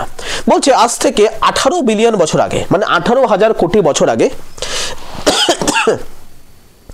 একটা ছোট্ট একটা বল ছিল। ঠিক আছে, দেয়ার ওয়াজ আ ছোট্ট একটা বল ছিল, দেয়ার ওয়াজ আ টিনি বল। ঠিক আছে, ছোট্ট একটা বল ছিল, আজ থেকে প্রায় 18,000 কোটি বছর আগে কি ছিল? একটা ছোট্ট একটা বল ছিল। এই বলটার নাম হচ্ছে গড পার্টিকেলস। বলছে এই বলটার নাম কি? এর নাম হচ্ছে গড পার্টিকেলস বা ঈশ্বরীয় কণা। বাংলাতে যদি বলো গড পার্টিকেল অথবা ঈশ্বরীয় কণা। ঠিক আছে, একটা বল ছিল, তার নাম ছিল হচ্ছে ঈশ্বরীয় কণা। এই ঈশ্বরীয় কণা যে ছিল এটার মধ্যে কি ছিল? অসীম ডেন্সিটি, ইনফাইনাইট ডেন্সিটি ছিল। ইনফাইনাইট ডেন্সিটি মানে অসীম ঘনত্ব ছিল। অসীম ঘনত্ব মানে কি? এই বলের ভিতরে যে ম্যাটেরিয়ালসগুলো ছিল তারা একে অপরের সাথে খুব কনজেস্টেড অবস্থায় ছিল, খুব নিকটে ছিল, কনজেস্টেড অবস্থায় ছিল। তার মানে কি ভিতরে ঘর্ষণ যা আছে এই ঘর্ষণটা বেশি পরিমাণে হচ্ছিল মলিকিউলসগুলোর মধ্যে। তো যেহেতু এটা ডেন্সিটি অসীম ছিল, সেই কারণের জন্য এটা টেম্পারেচার যেটা আছে, টেম্পারেচারটাও কি ছিল? অসীম ছিল। ঠিক আছে, এটা টেম্পারেচারটা কি ছিল? অসীম ছিল। আর যখন টেম্পারেচারটা অসীম থাকে তার মানে কি? এটা সুপার হিটিং। টেম্পারেচার অসীম মানে কি? This is getting super heated, this is getting super heated. এই বলটা যে আছে গড পার্টিকেল বা ঈশ্বরীয় কণা যে আছে এটা সুপার হিট হওয়া শুরু হলো। এই সুপার হিট হওয়া যখন শুরু হলো, এই বলটা যে আছে এই বলটা এক্সপান্ড করা শুরু হলো। এই বলটা কি হলো? After getting super heated, super heated, তাই না? এই সুপার হিটেড হওয়ার পরে অত্যাধিক পরিমাণে হচ্ছে এটা হিটিং হওয়ার পরে, তাপমাত্রা বৃদ্ধির পরে এই বলটা হচ্ছে আকারটা কি হলো? আকারটা বৃদ্ধি পাওয়া শুরু হলো। এই আকারটা বৃদ্ধি পাওয়া শুরু হলো। কি বললাম? বলের আকারটা বৃদ্ধি পেল। আমি কি বললাম? যে গ্যাসিয়াস মলিকিউল যেগুলো আছে সেগুলো এক্সপান্ড করা শুরু হয়, সেগুলো একে অপরের থেকে দূরে যাওয়া শুরু করে হিট বৃদ্ধি হলে। একটু আগে সায়েন্সের বিষয়টা আমি পড়িয়েছি। এবং ফলে কি হয়? বলটার আকার বৃদ্ধি পেল। এবং যেহেতু এটা সুপার হিট ছিল, তো কি বললাম? একটা গ্যাসিয়াস উপাদানকে যখন সুপার হিট দেওয়া হয় তখন সেটা কি হয়ে যায়? এটা প্লাজমিক স্টেটে চলে আসলো, এটা প্লাজমা স্টেটে চলে আসলো। তো এইভাবে আমাদের প্রথম যে কণা আছে, প্রথম বস্তু, এই পৃথিবীর এই মহাবিশ্বের যে প্রথম যে বস্তু আছে, প্রথম বস্তু জন্ম নিল। এই বস্তুটার নাম ছিল হচ্ছে প্রাইমোরডিয়াল ম্যাটার। প্রাইমোরডিয়াল, এখানে লিখবো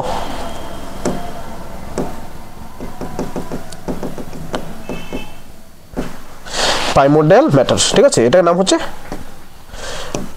জাস্ট এ মিনিট, এটাকে কি বলে? এটার নাম ছিল হচ্ছে প্রাইমোরডিয়াল ম্যাটার।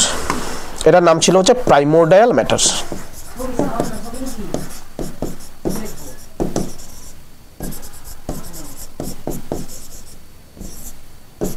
এটার নাম ছিল যে প্রাইমোরডিয়াল ম্যাটার, এবং বাংলাতে যেটাকে বলি হচ্ছে আমরা আদিকণা।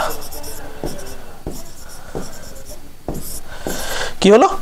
তো পৃথিবীর সবার প্রথম যে কণাটা আছে, এই মহাব্রহ্মাণ্ডের সবার প্রথম যে কণা বা প্রথম বস্তু যেটা আছে, সেই বস্তুটা তৈরি হলো এই যে গড পার্টিকেলস আছে সেটা থেকে। এই গড পার্টিকেলসের আকার বৃদ্ধি পেল। আকার বৃদ্ধি পেয়ে একটা কি হলো, একটা আদি কণা তৈরি হলো। এটার নাম হচ্ছে প্রাইমোর্ডিয়াল ম্যাটার বলে অথবা আদি কণা বলে, ঠিক আছে। এটাকে প্রাইমোর্ডিয়াল ম্যাটার অথবা আদি কণা বলে, যেটা প্লাজমা স্টেটে ছিল।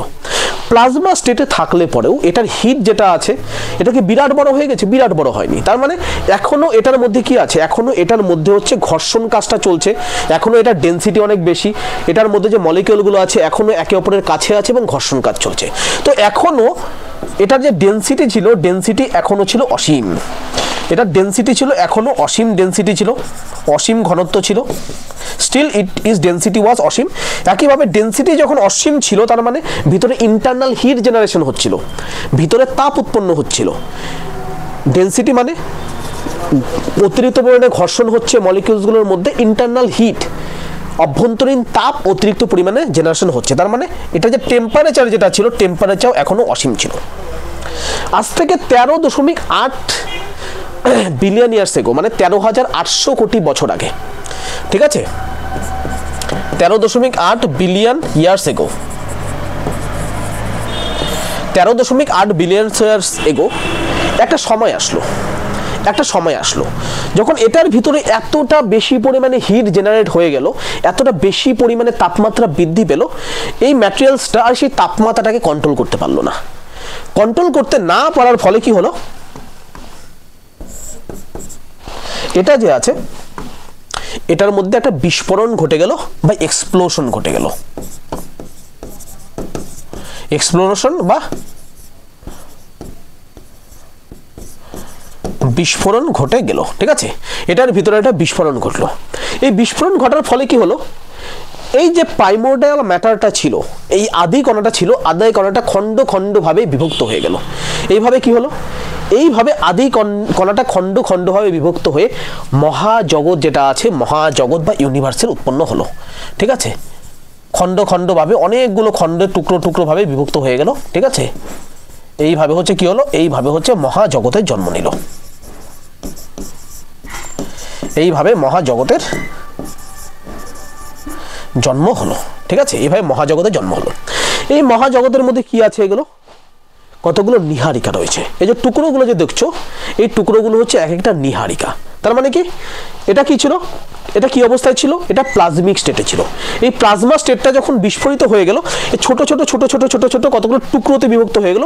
এই প্রতিটা টুকরোকে কি বলা হচ্ছে, এই প্রতিটা টুকরোকে বলা হচ্ছে নেবুলা বা নীহারিকা, ঠিক আছে। অনেকগুলো নীহারিকা তৈরি হলো, N1, N2, N3, N4, N5, এরকম বহু কি হলো, নীহারিকা জন্ম হলো। কি জন্ম হলো, নীহারিকার জন্ম হলো। এগুলো কি, এগুলো নীহারিকা। এই নীহারিকাটা কি অবস্থায় ছিল, এটার অবস্থা কি ছিল, সলিড, গ্যাসিয়াস, কি অবস্থায় ছিল? এই নীহারিকাগুলো ছিল হচ্ছে প্লাজমা অবস্থায়। কেন? এটা প্লাজমা অবস্থায় ছিল। প্লাজমা অবস্থায় থাকার সময় এটা বাস্ট হয়ে গেল এবং নীহারিকার জন্ম হলো। সেই নীহারিকাগুলো কি ছিল,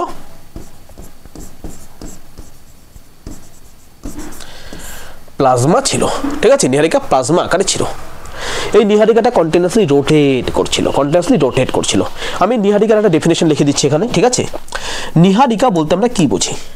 নীহারিকা হলো গ্যাসের একটি গ্যাসীয় মেঘ, ঠিক আছে। এটি হচ্ছে ডিস্ক শেপ, মানে ডিস্কের আকৃতির একটা ঘূর্ণমান গ্যাসীয় মেঘ, ঠিক আছে।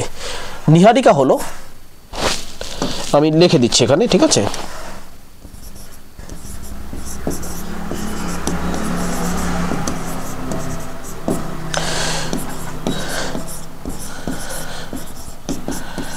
গ্যাসীয় আকৃতির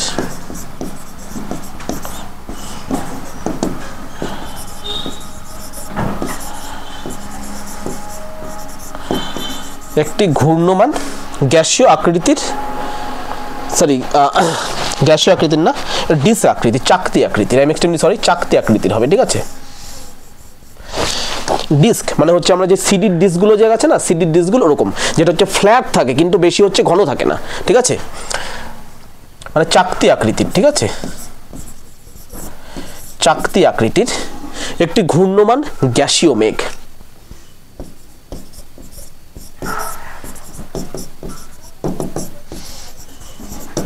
এটা হচ্ছে নীহারিকার ডেফিনেশন। নীহারিকাটা দেখতে কেমন হয় ওটা দেখে করে দিচ্ছি। এটা হচ্ছে একটা নীহারিকা, এটা চাকতির মতো থাকবে এবং এটার ভিতরে হচ্ছে বিভিন্ন টাইপের গ্যাস থাকবে, ঠিক আছে। এটার মধ্যে হচ্ছে বিভিন্ন টাইপের গ্যাস থাকবে, বিভিন্ন ধরনের গ্যাস হচ্ছে বিভিন্ন ধরনের গ্যাস এটার মধ্যে আমরা লক্ষ্য করতে পারি। এটা হচ্ছে নীহারিকা, ঠিক আছে, এক্স্যাক্টলি সেম। এই ভিতরে হচ্ছে বিভিন্ন ধরনের গ্যাস থাকবে, এটাকে আমরা নীহারিকা বলি। তো কি হলো, এটা নীহারিকার উৎপন্ন হলো। নীহারিকার শেপটা এখন দেখছো কেমন আছে, ঠিক আছে। তো বিগ ব্যাং থিওরি এই নীহারিকা উৎপন্ন পর্যন্ত যে সিচুয়েশনটা আছে এটুকুই আমাদের দরকার হচ্ছে এই পৃথিবীর উৎপত্তি সম্বন্ধে জানার জন্য। এরপরে কি হলো, এর পরের বিষয়টা হচ্ছে আমাদের এক্সপ্লেন করেছে প্রোটোপ্ল্যানেট হাইপোথিসিসের মাধ্যমে। নাও সি দ্য প্রোটোপ্ল্যানেট হাইপোথিসিস।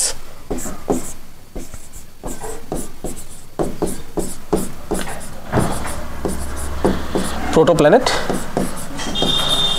হাইপোথিসিস। এরপর আসলে হচ্ছে আমাদের প্রোটোপ্ল্যানেট হাইপোথিসিস। প্রোটোপ্ল্যানেট হাইপোথিসিস আমরা কি দেখব, আমরা আগেরটাতে কি দেখলাম যে আমাদের নীহারিকা উৎপন্ন হয়েছে, ঠিক আছে, নীহারিকা উৎপন্ন হয়েছে। এই নীহারিকার অবস্থা কি আছে, এই নীহারিকা হচ্ছে প্লাজমা স্টেটে আছে। This is in plasma state,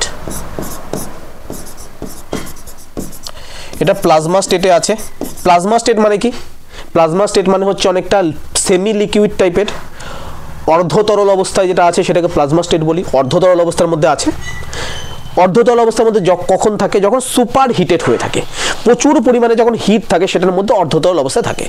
এখন নীহারিকা যখন উৎপন্ন থাকলো, এর যে আশেপাশের অঞ্চলটা ছিল, আশেপাশের অঞ্চল ছিল এমটি। এই আশেপাশের যে অঞ্চলগুলো ছিল those were very empty areas, ঠিক আছে। আশেপাশের অঞ্চল যেগুলো ছিল দিস ওয়্যার এমটি এরিয়া, এগুলো ছিল হচ্ছে এমটি, খালি ছিল। খালি থাকার কারণে কি হলো, খালি থাকার কারণে এটার মধ্যে তো প্রচন্ড পরিমাণে তাপ আছে, এটা তাপ বিকিরণ করা শুরু করলো। It started to loss its heat. এটার হিটটা যা আছে, হিটটা হচ্ছে চারিদিকে হারাতে শুরু করলো, ঠিক আছে, হিট লস। ওকে, হিট লস হওয়া শুরু হলো। হিট লস হওয়ার পরে কি হলো, এটা তাপমাত্রা কমে গেল, ঠিক আছে, তাপমাত্রা কমে গেল, ঠিক আছে, তাপমাত্রা কমে গেল। হিট লস মানে টেম্পারেচার ডাউন, টেম্পারেচার কমে গেল। টেম্পারেচার কমে যাওয়ার ফলে এই নীহারিকা যে আছে, নীহারিকা ঘুরছিল, ঘোরার ফলে এবং টেম্পারেচার কমে যাওয়ার ফলে এটা হচ্ছে এই রকম একটা আকার ধারণ করলো। এক্স্যাক্টলি একটু ভালো আকার দিলে বেটার হবে, একটু ভালো করে ছবিটা আঁকালে পরে বেটার হবে। Just a minute, have patience, I am doing it.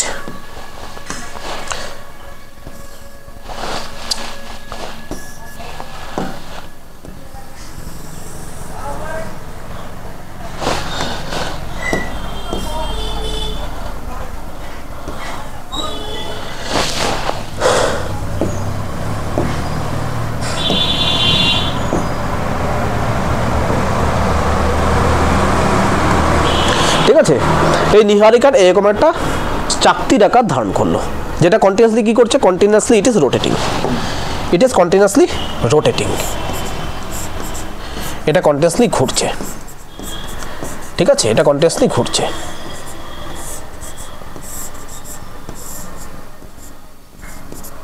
এটা কন্টিনিউয়াসলি ঘুরছে এবং এটার ভিতরে কি রয়েছে, নীল নীল যে আছে এগুলো কি, এগুলো হচ্ছে গ্যাসের একটা মেঘ, ঠিক আছে। ইট ইজ ফিল্ড উইথ,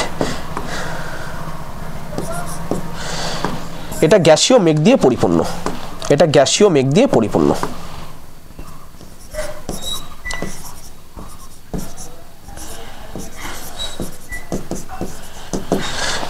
বিভিন্ন গ্যাসের মেঘ এটার মধ্যে রয়েছে। এটি হলো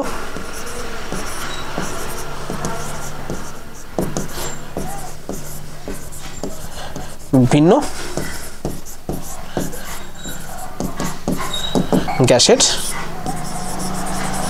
মেঘ। তো এটার মধ্যে বিভিন্ন গ্যাস আছে, ঠিক আছে, বিভিন্ন গ্যাস আছে এবং নীহারিকাটা ঘুরছে। নীহারিকাটা ঘুরছে যখন তার সাথে সাথে গ্যাসগুলো যে আছে, এই গ্যাসগুলো নীহারিকাটার সাথে ঘোরা শুরু করেছে। এই নীহারিকাটা যখন ঘুরবে তার সাথে কি হবে, গ্যাসটা ঘুরবে, গ্যাসও ঘোরা শুরু করেছে। তো আমি কি বলেছিলাম, আমি তোমাদের বলেছিলাম জলের গ্লাসটা যখন নিলাম, ঠিক আছে, সেন্টিপেটাল ফোর্স, জলের গ্লাসে যখন জলটা ঘোরাচ্ছি তার ভিতরে সাইকেলের বলটা কি হচ্ছে, মধ্যে চলে আসছে। তো এই গ্যাসগুলো যখন ঘুরছে, এদের মধ্যে সবচেয়ে হালকা যে গ্যাসটা ছিল তার নাম ছিল হচ্ছে হাইড্রোজেন গ্যাস, ঠিক আছে। Hydrogen gas was the first gas, I think, ঠিক আছে। হাইড্রোজেন গ্যাস যে ছিল এটা সবচেয়ে হালকা গ্যাস ছিল এদের মধ্যে, ঠিক আছে। হাইড্রোজেন গ্যাস ছিল সবচেয়ে হালকা। এবং সবচেয়ে বেশি পরিমাণে ছিল হাইড্রোজেন গ্যাস। তো নীহারিকাটা যখন ঘুরছে হাইড্রোজেন গ্যাসটা যে আছে সেটাও ঘোরা শুরু করলো, সেটাও ঘুরছে, অন্যান্য গ্যাসের সাথে হাইড্রোজেন গ্যাসটাও ঘুরছে। হাইড্রোজেন গ্যাস যে আছে এটা কেন্দ্রাতিক বল যে আছে কেন্দ্রাতিক বলের প্রভাবে চলে আসলো। কেন্দ্রাতিক বল আমি তোমাদের বললাম, কেন্দ্রাতিক বলের প্রভাবে চলে আসলো এবং কেন্দ্রাতিক বলের প্রভাবের ফলে হাইড্রোজেন গ্যাসটা কি হলো, এই মাঝখানটা যে আছে নেবুলার মাঝখানটাতে জমা হওয়া শুরু হলো। হাইড্রোজেন গ্যাসগুলো এই নেবুলার মাঝখানে কি হলো, জমা হওয়া শুরু হলো। নেবুলার মাঝখানে জমা হওয়া শুরু করলো। এখন হাইড্রোজেন গ্যাসগুলো যখন নেবুলার মাঝখানে এসে জমা হওয়া শুরু হলো, নীহারিকার মাঝখানে এসে জমা হওয়া শুরু হলো, এদের মধ্যে তখন কি এই হাইড্রোজেন যে গ্যাসগুলো আছে, গ্যাসের মলিকুল আছে, এরা কিসের আন্ডারে চলে আসলো, সেই সময় এরা আরেকটি ফোর্সের আন্ডারে চলে আসলো যার নাম ছিল হচ্ছে অ্যাডহেসিভ ফোর্স। অ্যাডহেসিভ ফোর্সের আন্ডারে চলে আসলো। অ্যাডহেসিভ ফোর্সের আন্ডারে চলে আসা মানে কি, এই হাইড্রোজেন কণাগুলো যে আছে একে অপরের সাথে যুক্ত হওয়া শুরু হলো। তোমাদের বলেছিলাম অ্যাডহেসিভ মানে কি, অ্যাডহেসিভ মানে যুক্ত হওয়া। কি বললাম, একই ধরনের ম্যাটেরিয়াল যখন একে অপরের সামনে আসে তারা যুক্ত হয়ে যায়। তো কি হলো, অ্যাডহেসিভ ফোর্সের আন্ডারে এসে এই হাইড্রোজেন কণাগুলো যে আছে দে স্টার্টেড টু জয়েন। ঠিক আছে, তারা জয়েন হওয়া শুরু হলো এবং তারা জয়েন হয়ে তারা একসাথে যুক্ত হয়ে গেল এবং যুক্ত হয়ে কি হলো, একটা সার্কুলার আকার ধারণ করলো। কি হলো, তারা গোল হয়ে গেল। ঘুরতে ঘুরতে যখন হচ্ছে গ্যাসীয় উপাদান বা জলকে যখন আমরা ঘুরাতে থাকি তখন সেটা ঘুরতে সেটা গোল হয়ে যায়। তো হাইড্রোজেন কণাগুলো একে অপরের সাথে যুক্ত হলো এবং ঘুরছিল।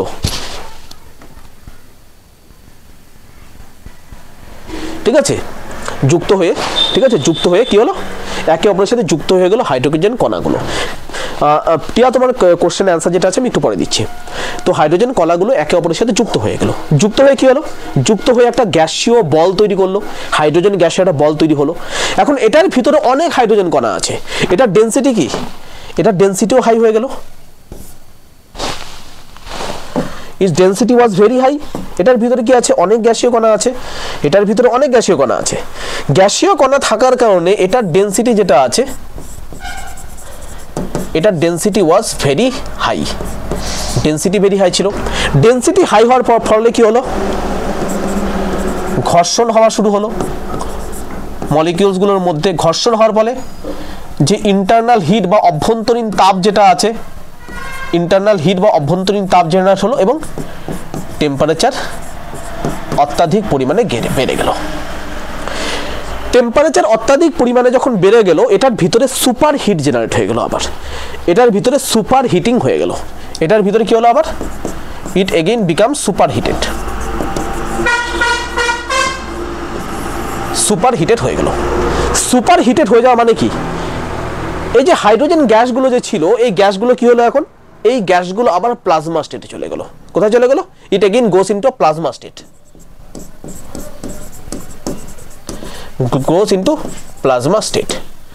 প্লাজমা স্টেট গেলেই বা কি হবে, এর ভিতরে যে হিট আছে সেটা বাড়তেই ছিল। ইট ওয়াজ কন্টিনিউয়াসলি ইনক্রিজিং। এতটাই ইনক্রিজ করছিল পাই এটা ফেটে যাবে এরকম অবস্থা, কিন্তু ফাটলো না। কেন ফাটলো না, কেন এর আগের দিকে এর চারিদিক দিয়ে অন্যান্য গ্যাস যেগুলো আছে সেগুলো কিন্তু মুভ করছিল।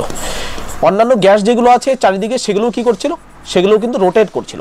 এই কারণের জন্য এই যে হাইড্রোজেনের যে বলটা যে রয়েছে, হাইড্রোজেন কণার যে বলটা আছে এটা ফাটতে পারলো না। ফাটার জন্য স্পেস পেল না। ফাটবে কখন, যখন স্পেস থাকবে, চারিদিক দিয়ে যখন ফাঁকা থাকবে তখন। আজকে যদি হচ্ছে সাপোজ একটা লোহার যদি কোনো একটা বল নেই, লোহার বলের ভিতরে আমি যত বেশি পরিমাণে হচ্ছে গ্যাস ঢোকাই না কেন সেই লোহার বলটা কোনোভাবেই ফাটবে না। কারণটা কি, স্পেস নেই সেই গ্যাসটা ফেটে বের হওয়ার জন্য। ফাটার আকারে আসলেও তারা ফাটবে না। তো কি করলো, এই হাইড্রোজেনের বলটা যেটা ফাটলো না ফেটে কি করলো, প্লাজমা স্টেট থেকে সেটা নিউক্লিয়ার রিয়াকশন শুরু করলো। এই হাইড্রোজেন কণাগুলো কি হলো, সুপার হিট হয়ে যাওয়ার পরে নিউক্লিয়ার রিয়াকশন শুরু করলো। নিউক্লিয়ার ফিউশন রিয়াকশন বলে এটাকে। কি বলে, নিউক্লিয়ার ফিউশন রিয়াকশন শুরু করলো। কি আছে এটার ভিতরে, হাইড্রোজেন কণা আছে। এই হাইড্রোজেন কণাগুলো নিউক্লিয়ার ফিউশন রিয়াকশন শুরু করলো। নিউক্লিয়ার ফিউশন রিয়াকশন বলতে কি, নিউক্লিয়ার ফিউশন রিয়াকশন মানে এক কথা যদি বলো, হাইড্রোজেন কণা এবং হাইড্রোজেন কণা যুক্ত হলো। দুটো হাইড্রোজেন কণা একে অপরের সাথে যুক্ত হয়ে কি তৈরি করলো, হিলিয়াম তৈরি করলো। যখন হিলিয়াম তৈরি করলো এই নিউক্লিয়ার ফিউশনের মাধ্যমে তখন লাইট উৎপন্ন হলো প্লাস হিট উৎপন্ন হলো।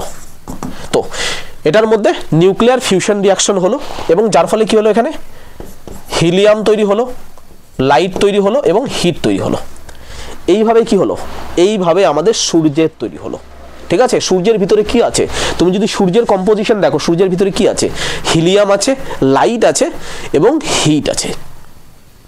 তো এইভাবে কি হলো, এই হাইড্রোজেন কণাগুলো যখন সুপার হিটেড হয়ে গেল, প্লাস্টিক স্টেটে চলে আসলো বা প্লাজমা স্টেটে যখন চলে আসলো, তারপরে এটা ফাটলো না, না ফেটে কি হলো, সুপার হিটেড হওয়ার ফলে এটার ভিতরেই নিউক্লিয়ার ফিউশন রিয়াকশন হওয়া শুরু হলো। নিউক্লিয়ার ফিউশন রিয়াকশন হওয়া মানে দুটো হাইড্রোজেন কণা যুক্ত হয়ে হিলিয়াম তৈরি করলো, লাইট তৈরি করলো বা আলো তৈরি করলো এবং তাপ তৈরি করলো। এবং যেই আলোটা আজকে আমাদের কাছে পৌঁছায় বেনিয়া সহকলা নামে। তোমরা পড়েছো বেনিয়া সহকলা, ঠিক আছে, সূর্যের যে আলো আছে, যে আমাদের হচ্ছে ভিজিবল লাইট যেটা আছে, সেটাকে বেনিয়া সহকলা বলি। আরও কিছু রেডিয়েশন আসছে, সেগুলো আমরা পরে দেখবো। ঠিক আছে, তো কি হলো, এইভাবে আমাদের সূর্য তৈরি হলো। And this is the creation of the sun, and thus a star was created. A star was created. ঠিক আছে, এবং আমাদের জন্য এই তারার নাম কি, এই তারার নাম হচ্ছে সূর্য। ঠিক আছে, এবং সূর্যের মতো আশেপাশে আরো ছোট ছোট ছোট ছোট অনেক তারা তৈরি হলো। আমরা বিগের তারাটা, যে বড় তারা আছে, সেটারই হচ্ছে এখানে এক্সাম্পল নিলাম। বোঝা গেল? হ্যাঁ, ক্লাস আমি হচ্ছে রেকর্ডে যেটা আছে এখানেও থাকবে এবং ইউটিউবে আমি দিয়ে দেবো। ঠিক আছে, ইউটিউব চ্যানেল যেটা আছে সেটা হচ্ছে জয়েন করে নাও। ঠিক আছে, সেখানে আমি ক্লাসটা রেকর্ডে দিয়ে দেবো। জাস্ট আমি নিচ্ছি।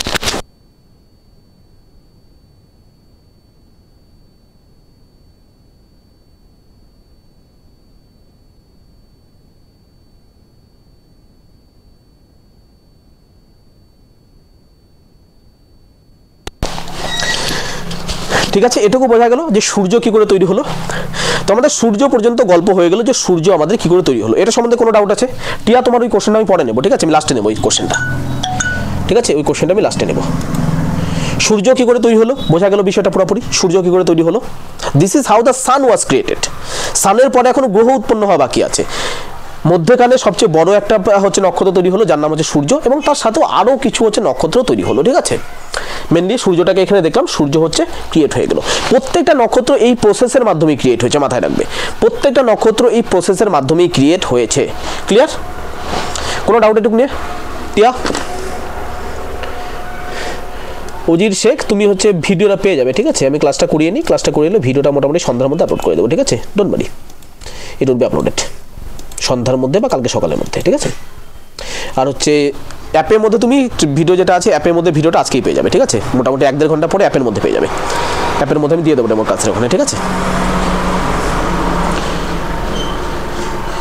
কোনো doubt? The creation of the sun is done. ঠিক আছে, সূর্যের উৎপত্তি কমপ্লিট। এখন আমরা সূর্যের পরে আসবো হচ্ছে গ্রহের উৎপত্তি। তো আমাদের কিসের উৎপত্তি হলো দেখো, নাও think like that।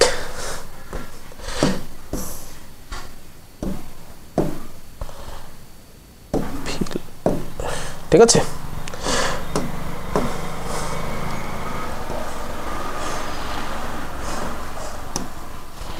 তো সূর্যের উৎপত্তি আমাদের হলো প্রথমে। ওকে, সূর্যের উৎপত্তি হলো দ্যাট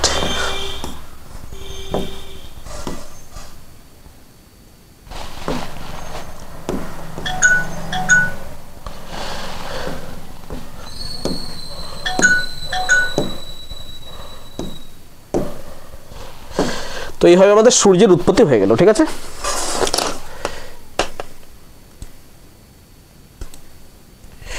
সূর্যের উৎপত্তি হয়ে গেল। তো হাইড্রোজেন যে কণাগুলো আছে, হাইড্রোজেন কণাগুলো এসে জমা হলো, জমা হয়ে আমাদের সূর্যের উৎপত্তি হয়ে গেল। এটা কিন্তু এখনো ঘুরছে। এটা ঘোরার কারণে সূর্যটা যা আছে, সূর্যটাও কিন্তু কন্টিনিউয়াসলি ঘুরছে, সূর্যটাও কন্টিনিউয়াসলি ঘুরছে এবং সূর্যের ভিতরে তাপমাত্রা যেটা আছে সেটাও কন্টিনিউয়াসলি বেড়ে চলেছে। এবং এই কারণের জন্য এখনো কিন্তু সূর্য থেকে আমরা কি পাই, আলো পাই, সূর্য থেকে আমরা তাপ পাই। তো সূর্যের ভিতরে এখন দুটো রিয়াকশন হয়, একটাকে নিউক্লিয়ার ফিউশন রিয়াকশন বলি, আর একটাকে নিউক্লিয়ার ফিশন রিয়াকশন বলি। নিউক্লিয়ার ফিউশন রিয়াকশন এবং nuclear fission reaction. Nuclear fusion রিয়াকশনের আন্ডারে দুটো হাইড্রোজেন মিলে হিলিয়াম তৈরি করে, লাইট তৈরি করে, আর হচ্ছে হিট তৈরি করে। আর নিউক্লিয়ার ফিশন রিয়াকশন মানে একটা হিলিয়াম ভেঙে হাইড্রোজেন কণা উৎপন্ন হয়, দুটো লাইট উৎপন্ন হয় এবং হিট উৎপন্ন হয়। এই প্রসেসটা কন্টিনিউয়াসলি সূর্যের ভিতরে এখনো চলছে, যেই কারণের জন্য সূর্য আমাদের কি দিচ্ছে, তাপ দিচ্ছে, সূর্য আমাদের আলো দিচ্ছে, এবং সূর্য ইজ কন্টিনিউয়াসলি রোটেটিং।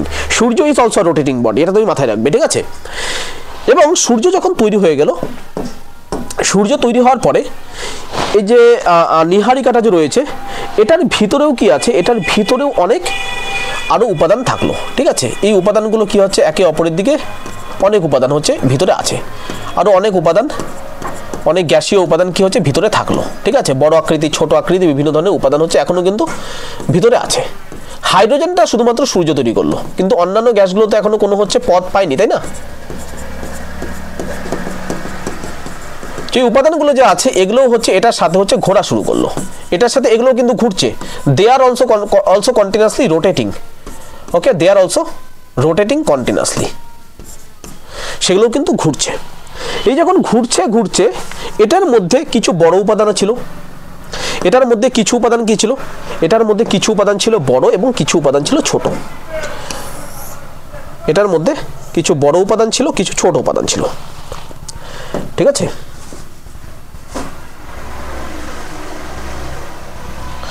এটার মধ্যে কিছু বড় উপাদান ছিল এবং কিছু ছোট উপাদান ছিল, ঠিক আছে।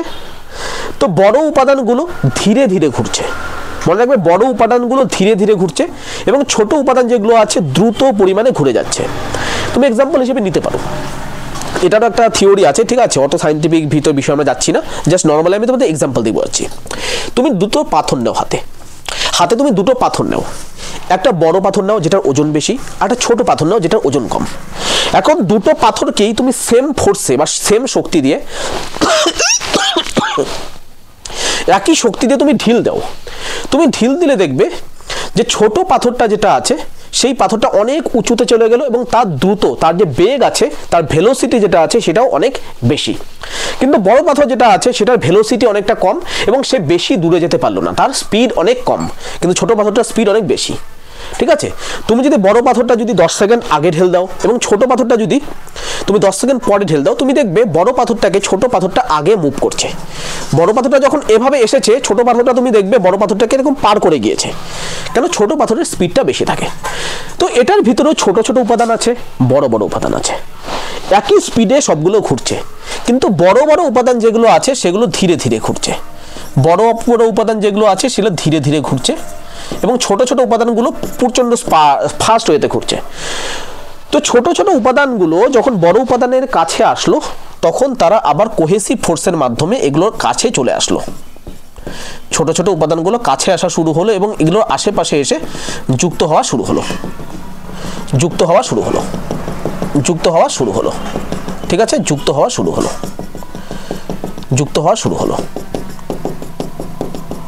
এবং এইভাবে যুক্ত হয়ে ঘুরতে ঘুরতে এরা গোল আকার ধারণ করলো, গোলাকার গ্যাসীয় পিণ্ডে পরিণত হলো। কিছু যুক্ত হলো, কিছু যুক্ত হলো না। এই যে ছোট ছোট গ্যাসীয় পিণ্ডে যে পরিণত হলো, এদেরকে আমরা কি বলছি, এদেরকে আমরা বলছি হচ্ছে প্রোটোপ্ল্যানেটস। তো এটার চারিদিকে ছোট ছোট ছোট ছোট প্রোটোপ্ল্যানেটস তৈরি হলো, প্রোটোপ্ল্যানেট তৈরি হলো, ঠিক আছে, প্রোটোপ্ল্যানেট তৈরি হলো।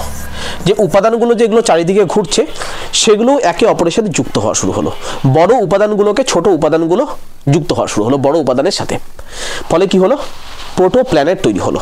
এই প্রোটোপ্ল্যানেটগুলো কি অবস্থায় ছিল, গ্যাসিয়াস অবস্থায় ছিল, ঠিক আছে। এরপরে ওগুলো ঘুরছে, এরপরে এরকম ছোট ছোট ছোট ছোট অনেকগুলো প্রোটোপ্ল্যানেট তৈরি হলো। তারপরে এই ছোট ছোট প্রোটোপ্ল্যানেটগুলো যে আছে এগুলো একে অপরের সাথে যুক্ত হওয়া শুরু হলো। এখানে ধরো হচ্ছে 6টা হচ্ছে প্রোটোপ্ল্যানেট করেছি, ঠিক আছে। তারপরে একটা সময় আসলো, সবগুলো তো সবগুলো যে স্পিড এক সেটা না, কতগুলো বেশি বড়, কতগুলো ছোট। তো এগুলোর মধ্যে হচ্ছে স্পিডের তারতম্য রয়েছে। তো এটা সূর্য, ঠিক আছে, এটা সূর্য। এবং এই প্রোটোপ্ল্যানেট যেগুলো আছে, যেগুলো বড়, তার সাথে ছোট ছোট আরো প্রোটোপ্ল্যানেট যুক্ত হওয়া শুরু হলো। ফলে কি হলো, ফলে আমাদের বৃহৎ আকৃতির কতগুলো গ্রহ তৈরি হলো। ঠিক আছে, এইভাবে কি হলো, কতগুলো প্রোটো প্ল্যানেট যখন যুক্ত হলো, প্রোটো প্ল্যানেট একে অপরের সাথে যুক্ত হয়ে কি হলো, আমাদের গ্রহ বর্তমান বড় যে বিগার সাইজ, বৃহৎ আকৃতির যে গ্রহগুলো আছে সেগুলো তৈরি হলো। কেন যুক্ত হতে পারলো? কেন সেগুলো গ্যাসিয়াস ফর্মে ছিল। গ্যাসিয়াস ফর্মে বা লিকুইড ফর্মে যখন কোনো কিছু থাকে তারা খুব সহজেই একে অপরের সাথে যুক্ত হয়ে যায়। ঠিক আছে, তো কোহেসিভ ফোর্সের মাধ্যমে তারা একে অপরের সাথে যুক্ত হলো। এইভাবে কি জন্ম হলো? এইভাবে জন্ম হলো হচ্ছে আমাদের প্ল্যানেটারি সিস্টেম। এইভাবে জন্ম নিলে হচ্ছে আমাদের প্ল্যানেটসগুলো, মাঝখানে একটা সূর্য থাকলো এবং তার চারিদিকে প্ল্যানেটগুলো থাকলো। এইভাবে জন্ম হলো আমাদের সৌরমণ্ডলের বা সোলার সিস্টেমের। বোঝা গেল? এটাগুলো হচ্ছে প্রোটো প্ল্যানেট হাইপোথিসিসের আন্ডারে আমরা প্রথমে সূর্যের উৎপত্তি দেখলাম, তারপরে গ্রহগুলোর উৎপত্তি দেখলাম। বোঝা গেল? এরপরে যেটা আসে, এরপরে যে থিওরি আসে সেই থিওরির নাম হচ্ছে কার্নস গ্যাসিয়াস হাইপোথিসিস।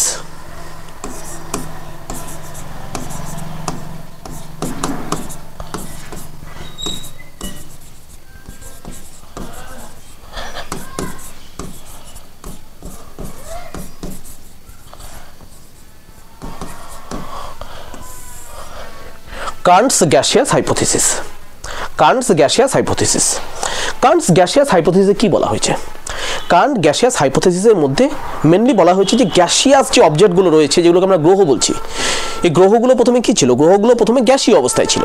এই গ্যাসীয় অবস্থা থেকে কিভাবে সলিড অবস্থার মধ্যে গ্রহগুলো আসলো, এই বিষয়টা ডিসকাস করেছে ইমানুয়েল কান্ট তার গ্যাসিয়াস হাইপোথিসিসের আন্ডারে। Now let's see what happens.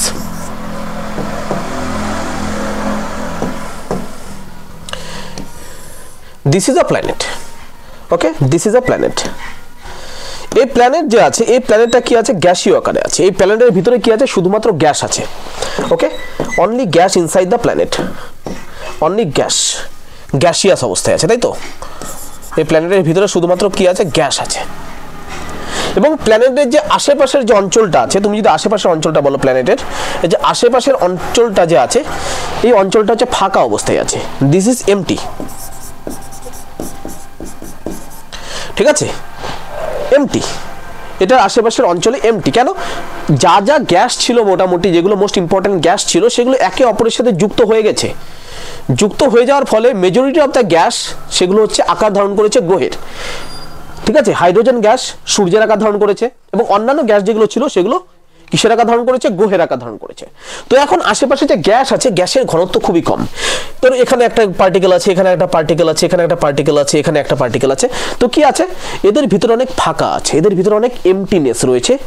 ঠিক আছে, উন্মুক্ততা রয়েছে, ভিতরটা ফাঁকা রয়েছে।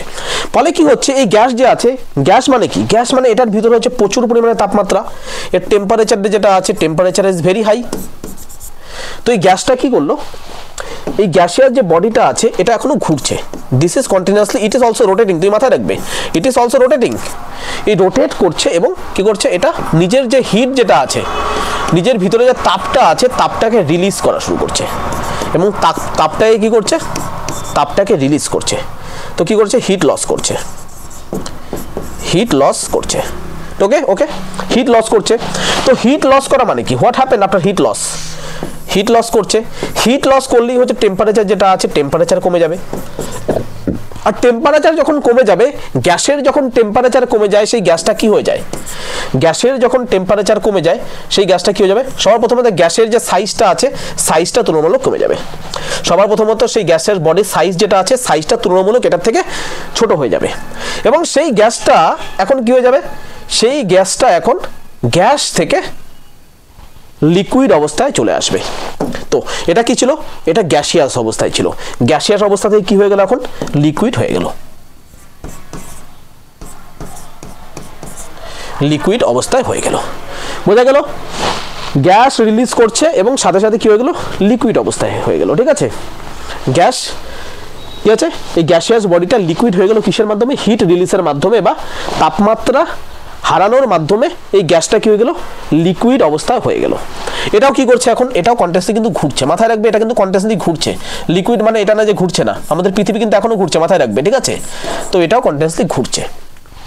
ঠিক আছে, এটাও কন্টিনিউয়াসলি ঘুরছে। এখন ঘোরার ফলে কি হচ্ছে?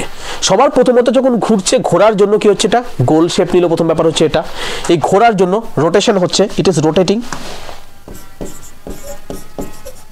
ইট ইজ রোটেটিং, ঘূর্ণন হচ্ছে। এই ঘূর্ণনের জন্য কি হলো, সবার প্রথমত এটা গোলাকার আকার ধারণ করলো, গোলাকার আকার তো আগে থেকেই ছিল, ঠিক আছে। এবং ঘোরার ফলে কি হলে পৃথিবীর যে জলটা যে আছে, লিকুইড যে পদার্থগুলো আছে, লিকুইড, এই লিকুইডগুলো কি হলো, এই যে মধ্যের দিকটা যে আছে এই দিকটা হচ্ছে লিকুইডগুলো বেশি পরিমাণে জমা হওয়া শুরু হলো। ফলে কি হলো, পৃথিবীর যে মধ্যের যে অঞ্চলটা আছে 0 ডিগ্রির আশেপাশে যে অঞ্চলটা আছে সেই জায়গাটা হচ্ছে মাঝখানটা হচ্ছে স্ফীত হয়ে গেল। এই কারণের জন্য পৃথিবীর আকৃতি কি হলো, পৃথিবীর আকৃতি হচ্ছে 0 ডিগ্রি অঞ্চলের দিকে ফিত, 0 ডিগ্রির দিকে অঞ্চলের দিকে স্ফীত অবস্থায় আছে। তো পৃথিবীর আকৃতি কি হয়ে গেল, এইরকম হয়ে গেল। এই দুই সাইডটা কি হয়ে থাকলো, স্ফীত থাকলো, ঠিক আছে, স্ফীত থাকলো। পৃথিবীর আকৃতিটা এরকম স্ফীত হয়ে গেল, কিসের জন্য, ঘোরার জন্য। যখন ঘুরছে এই জলগুলো যে আছে এই সাইডটা যে আছে, এই তরল পদার্থ যে আছে এই সাইডগুলোতে এসে জমা হওয়া শুরু হলো ঘোরার ফলে। এই কারণের জন্য কি হলো, এটা লিকুইড আকারে পরিণত আসলো। তুমি এক্সাম্পল নিতে পারো, একটা তুমি যদি মানে ছোটবেলায় তোমার জল বেলুন নিয়েছো না, এই যে ছোট ছোট বেলুন থাকে সেগুলোর মধ্যে জল ভরে রাখে, সেই জল বেলুন তুমি একটা নেও হাতে এবং জল বেলুনটাকে এবার ঘোরানো শুরু করো। ঘোরালে তুমি দেখবে জলগুলো যে আছে সাইডগুলোতে যে আছে জলগুলো সাইডগুলোতে চলে আসছে এবং বেলুনটার আকার চ্যাপ্টা হয়ে যাচ্ছে। তো পৃথিবীর আকার একইভাবে কি হয়ে গেল, চ্যাপ্টা হয়ে গেল রোটেশনের জন্য। First thing. সেকেন্ড থিং কি, এই ঘূর্ণনের জন্য কি হচ্ছে, এই ঘূর্ণনটা যখন হচ্ছে এই সময় পৃথিবীর ভিতরে যে ম্যাটেরিয়ালসগুলো আছে, এই পৃথিবীর ভিতরে বহু ধরনের ম্যাটেরিয়ালস আছে, তাই না, বহু ম্যাটেরিয়ালস আছে। এই ম্যাটেরিয়ালসগুলোর ডেনসিটি অনুযায়ী বা ঘনত্ব অনুযায়ী পৃথিবীর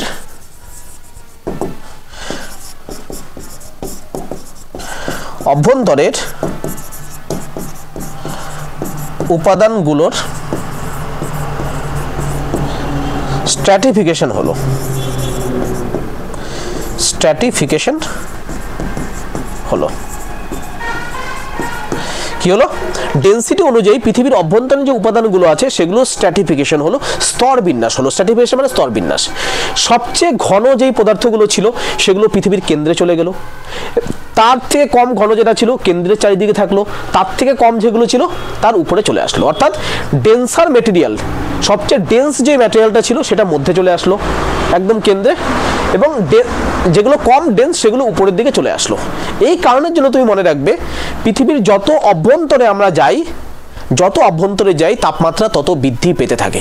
আমি কি বললাম, যখন কোনো ম্যাটেরিয়াল ডেন্স হবে তার মানে কি, তার ভিতরে যে হচ্ছে মলিকিউলসগুলো যে আছে সেগুলোর মধ্যে ঘর্ষণ বেশি কাজ করবে এবং ইন্টারনাল হিট বেশি পরিমাণে জেনারেশন হবে। এই কারণের জন্য পৃথিবী থেকে যত ভিতরে যাই তত পৃথিবীর তাপমাত্রা বাড়তে থাকে, ঠিক আছে। এই বিষয়গুলো যখন হচ্ছে তখন আরেকটা জিনিস মনে রাখবে, এই লিকুইডটা যে আছে এই লিকুইডটা কিন্তু স্টিল এটা হিট লস করছে। কি করছে, এটা তখনও হচ্ছে হিট লস করছিল, ইট ওয়াজ স্টিল হিটিং লস, ঠিক আছে, লসিং ইটস হিট। এটা তখনও কি করছিল, হিট লস করছিল।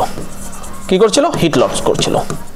এই হিট লস যখন করছে তার সাথে সাথে হিটের সাথে সাথে এখন পৃথিবী থেকে কিছুটা পরিমাণে গ্যাস লসও করছিল। হিটের সাথে সাথে it is also losing gas, হিটের সাথে সাথে কিছু গ্যাসও নির্গত হওয়া শুরু হলো, ঠিক আছে, গ্যাস লস, হিট লস এবং গ্যাস লস একসাথে হওয়া শুরু হলো। এবং হিট লস যখন হয়ে গেল, একটা লিকুইড যখন হিট লস করে, what happens when a liquid loses it heats. এই লিকুইডটা যখন হিট লস হওয়া শুরু হলো, লিকুইড যখন হিট লস করে তখন কি হয়, লিকুইড হিট লস করলে পরে নাও দ্য আর্থ বিকাম সলিড, ঠিক আছে। লিকুইড হিট লস করার ফলে এই পৃথিবীর আকারটা কি হলো, আরো ছোট হয়ে গেল, ঠিক আছে। এই পৃথিবীর আকারটা আরেকটু ছোট হয়ে গেল এবং আরেকটু ছোট হওয়ার ফলে কি হলো, এই পৃথিবীটা যেটা আছে এটা পৃথিবীটা আরেকটু সলিড হয়ে গেল, ইট বিকামস সলিড। এই পৃথিবীটা নাও বিকামস সলিড। হিট লস হওয়ার সাথে সাথে পৃথিবীটা কি হয়ে গেল, পৃথিবীটা সলিড হওয়া শুরু হলো। কি হলো, ইট বিকামস সলিড। পৃথিবীটা সলিড হওয়া শুরু হলো, বোঝা গেল, পৃথিবীটা সলিড হওয়া শুরু হলো। ওকে, এই পৃথিবীটা এখন সলিড হচ্ছে। পৃথিবীটা যখন সলিড হচ্ছে, এই সলিড হওয়ার সময় কি হলো, এই পৃথিবী কতগুলো লেয়ারের মধ্যে ভাগ হয়ে গেল। আমি তোমাকে বললাম এই সময় পৃথিবী কতগুলো লেয়ারের মধ্যে ভাগ হয়ে গেল। সলিড যখন হলো পৃথিবীর আকৃতি এমন ছিল, জাস্ট লুক অ্যাট ইট। পৃথিবীর ভিতরে লেয়ারের অবস্থা এরকম ছিল, ঠিক আছে, just look at this condition, just a minute. Let me draw it. Wait.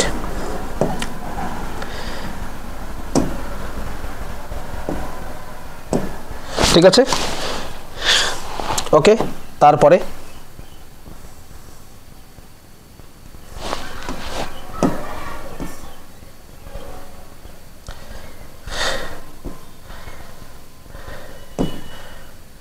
এটা ভালো করে বোঝো, ঠিক আছে? আমি এটা সুন্দর করে বোঝাবো, জাস্ট ওয়েট, আমাকে আঁকাতে দাও, আঁকালে পরে জিনিসটা বেটার বুঝতে পারবে তোমরা, ঠিক আছে? এটা একটা লেয়ার তৈরি হলো না, এটা একটা না, জাস্ট এ মিনিট, এটা একটা লেয়ার তৈরি হলো,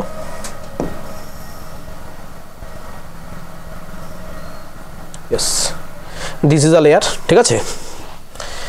এটা লেয়ার করব, ওকে, এটা একটা লেয়ার তৈরি হলো, আরেকটা লেয়ার তৈরি হবে।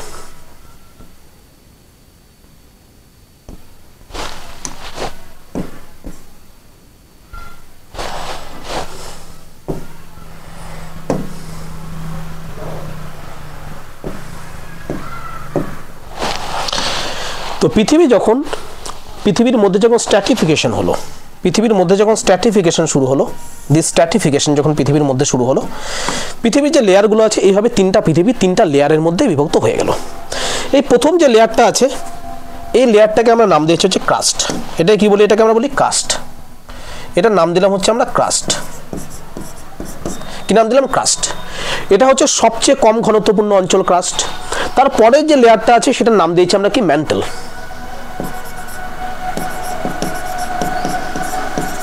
ম্যান্টেল ক্রাস্টের থেকে বেশি ঘনত্বপূর্ণ ম্যান্টেল, এবং সবার মধ্যে যে কালো রঙের যেটা দেখছো সেটাকে আমরা বলি হচ্ছে কেন্দ্র অথবা কোর।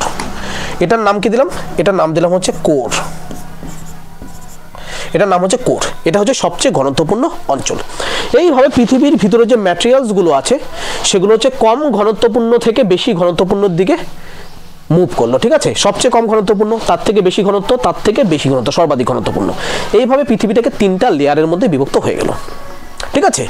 এবং সবচেয়ে বাইরে কি থাকলো? সবচেয়ে বাইরে থাকলো ক্রাস্ট। সবচেয়ে বাইরে কে থাকলো? ক্রাস্ট থাকলো। এই ক্রাস্ট যে আছে, পৃথিবীর যে ক্রাস্ট আছে, এই ক্রাস্টের দুটো পার্ট ছিল। এই ক্রাস্টের যে ডেন্সিটি আছে, এই ক্রাস্টের ভিতরেও ডেন্সিটি তারতম্য ছিল। এই ক্রাস্টের মধ্যে মেনলি হচ্ছে সিলিকন ছিল, ঠিক আছে? সিলিকনের সাথে আরো দুটো ম্যাটেরিয়াল ছিল, একটা অ্যালুমিনিয়াম আর একটার নাম ছিল হচ্ছে ম্যাগনেসিয়াম। তো ম্যাগনেসিয়াম বেশি ভারী, তো ম্যাগনেসিয়াম নিচের দিকে আসা শুরু হলো, এবং অ্যালুমিনিয়াম যেটা আছে সেটা উপরের দিকে আসা শুরু হলো। ফলে এই ক্রাস্ট যে আছে, এই ক্রাস্টটাও হচ্ছে আরো দুটো ভাগে ভাগ হয়ে গেল। Just a minute, let me draw another.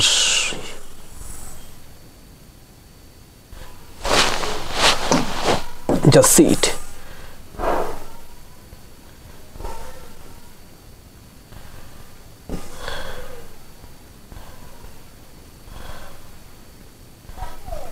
ঠিক আছে?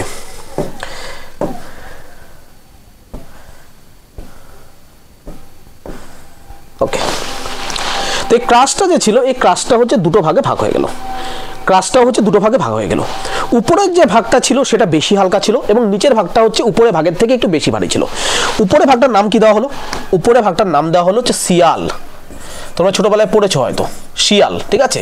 এটার মধ্যে কি ছিল? সিলিকন ছিল এবং অ্যালুমিনিয়াম ছিল। এবং শিয়ালের নিচে আরেকটা ভাগ থাকলো ক্রাস্টের। এই ভাগটা যে আছে, এই ভাগটার নাম রাখা হলো হচ্ছে সীমা। তার মানে কি? Silicon and magnesium. ম্যাগনেসিয়াম একটু বেশি ভারী, তাই হচ্ছে নিচেরটার হচ্ছে ঘনত্ব বেশি এবং উপরেরটা ঘনত্ব কম। এই শিয়ালটা কি হলো? সর্বপ্রথম হচ্ছে এক্সপোজ হলো হচ্ছে বাইরের দিকটা, তাই না? এই শিয়ালটা কি ছিল? সবার উপরে ছিল।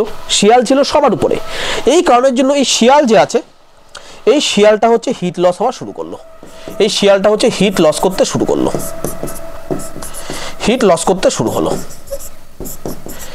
যখন হিট লস করতে থাকে কোনো একটা সলিড ম্যাটেরিয়াল, তখন সেটা সংকুচিত হতে থাকে। আমি বলেছিলাম হিট লস করা মানে কি? তার আয়তনটা কমে যাওয়া। আমি কি বলেছিলাম? হিট লস হওয়া মানে কন্ট্রাক্ট হয়ে যাওয়া বা আয়তন কমে যাওয়া। তো শিয়ালটা যখন হিট লস করা শুরু করলো, when the শিয়াল started to lose its heat, শিয়াল যখন হিট লস করা শুরু করলো, তখন কি হলো? পৃথিবীর আকৃতি এই ধরনের হয়ে গেল। Just look at this.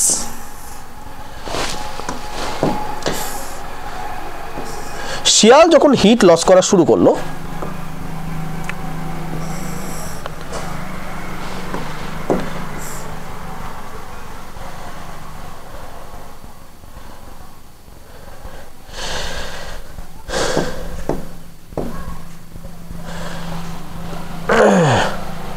Just a minute. ওকে, শিয়ালটা যখন হিট লস হওয়া শুরু হলো, ধরো তারপরে 1 মিনিট, একটু ড্রয়িংটা ভুল হয়েছে।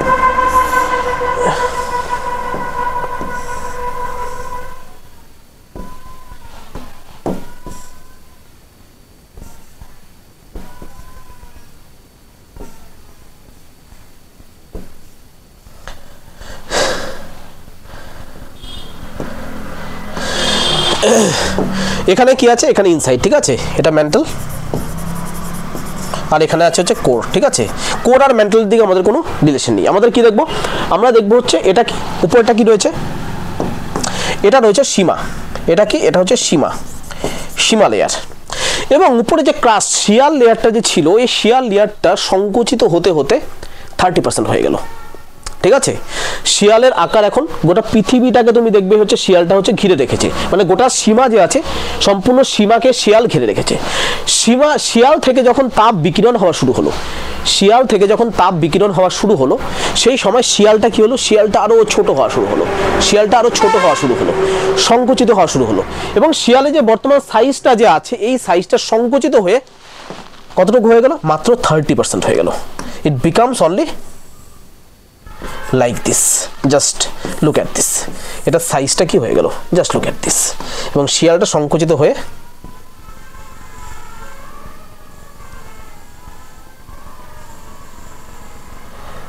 মাত্র পৃথিবীর 30% হয়ে গেল, মাত্র পৃথিবীর 30% হয়ে গেল।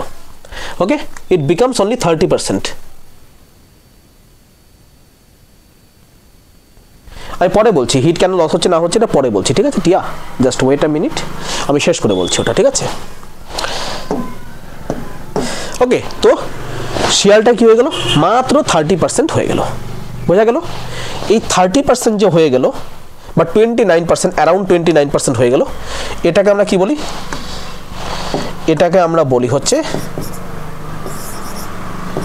কন্টিনেন্ট বা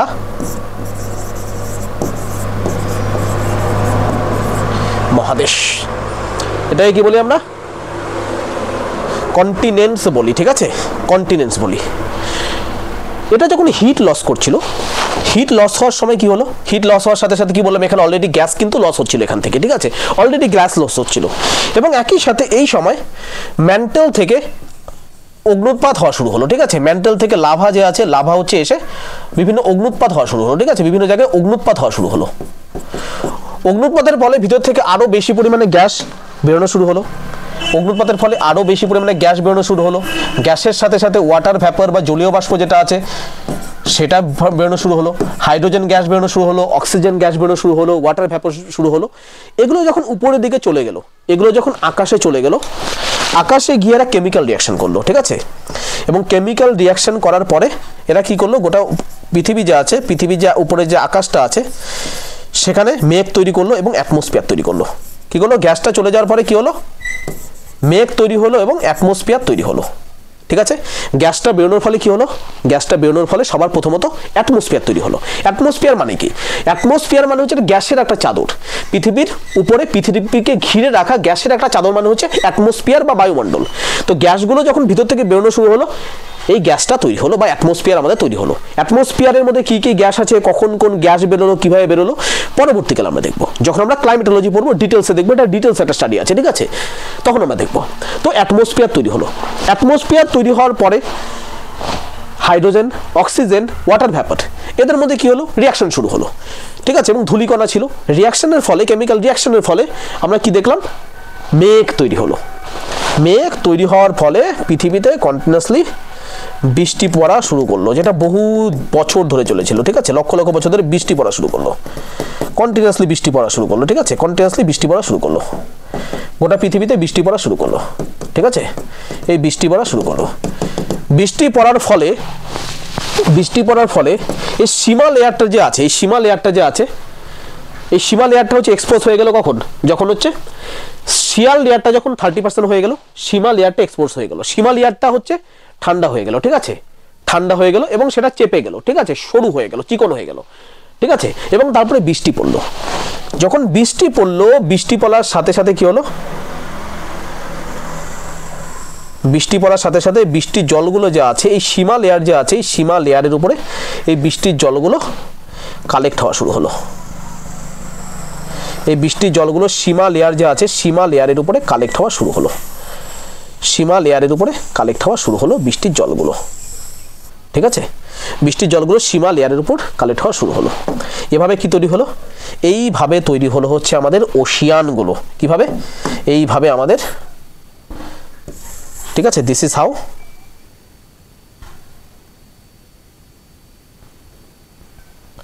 ঠিক আছে, this is how our oceans are formed. এইভাবে আমাদের যে সমুদ্রগুলো যে আছে,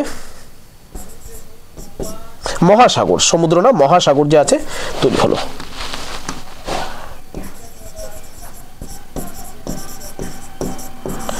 মহাসাগর তৈরি হলো এবং এটার নাম কি থাকলো? বায়ুমণ্ডল। এটার মধ্যে কি আছে? মহাসাগর আছে, নদী ফদী যা আছে সবকিছু এভাবেই তৈরি হলো। ঠিক আছে, আরো প্রসেস আছে, পরে আলোচনা করব। তো কি তৈরি হলো? এই সীমা লেয়ার যেটা আছে কন্টিনেন্ট তৈরি হলো। এটাকে আমরা কি বলবো? ভূমণ্ডল বলবো। এটাকে কি বলবো আমরা? এটাকে বলবো হচ্ছে ভূমণ্ডল। ঠিক আছে, মহাসাগর তৈরি হলো বায়ুমণ্ডল। এবং অ্যাটমসফিয়ার যখন তৈরি হলো, অ্যাটমসফিয়ার যখন তৈরি হলো, গ্যাস যখন বেরোতে থাকলো, গ্যাস বেরোনোর সাথে সাথে কি তৈরি হলো? অ্যাটমসফিয়ার তৈরি হলো। এটাকে বলবো হচ্ছে আমরা কি মণ্ডল? বায়ুমণ্ডল। তো এভাবে হচ্ছে কি তৈরি হলো? আমাদের বায়ুমণ্ডল তৈরি হলো, ভূমণ্ডল তৈরি হলো এবং বায়ুমণ্ডল তৈরি হলো। ভূমণ্ডল যেটা আছে সেটার মধ্যে কি রয়েছে? বর্তমানে কন্টিনেন্টসগুলো রয়েছে, আমাদের মহাদেশগুলো রয়েছে, যেটা অ্যারাউন্ড 29% অফ দ্য ওয়ার্ল্ড। তো কন্টিনেন্ট যেগুলো আছে, সো কন্টিনেন্টস, টোটাল কন্টিনেন্টস কি? 29% অফ দ্য ওয়ার্ল্ড। ঠিক আছে, এবং যে ওশিয়ানগুলো যে আছে বা জলমণ্ডল যেটা আছে, মহাসাগর যেটা আছে, it is around 71% of the world. এই কারণের জন্য বলি পৃথিবীতে 71% জল এবং 29% কেবলমাত্র স্থলভাগ। আমরা ছোটবেলায় পড়েছি। তো বোঝা গেল পৃথিবীতে 71% কেন জল এবং বাকিটা স্থলভাগ, এই সম্পূর্ণ সিস্টেমটাকে বোঝা গেল। এইভাবে বর্তমান আমাদের যে পৃথিবী আছে, বর্তমান পৃথিবীর উৎপত্তি হলো। ঠিক আছে, ক্লিয়ার? বোঝা গেল টিয়া? ঠিক আছে, বোঝা গেল? তো প্রথম দিকে আমাদের পৃথিবী কেমন ছিল? Now see, look how our world was in the beginning. ঠিক আছে, প্রথম দিকে আমাদের পৃথিবী কেমন ছিল? এই পৃথিবী কেমন ছিল? দাঁড়া এক মিনিট, একটা ছবি দেখতে হবে, ছবিটা দেখে দেখে করলেই বেটার হবে। ছবিটা আমি ভুলে গেছি এক্স্যাক্টলি। ঠিক আছে, just a minute, I need to C the picture.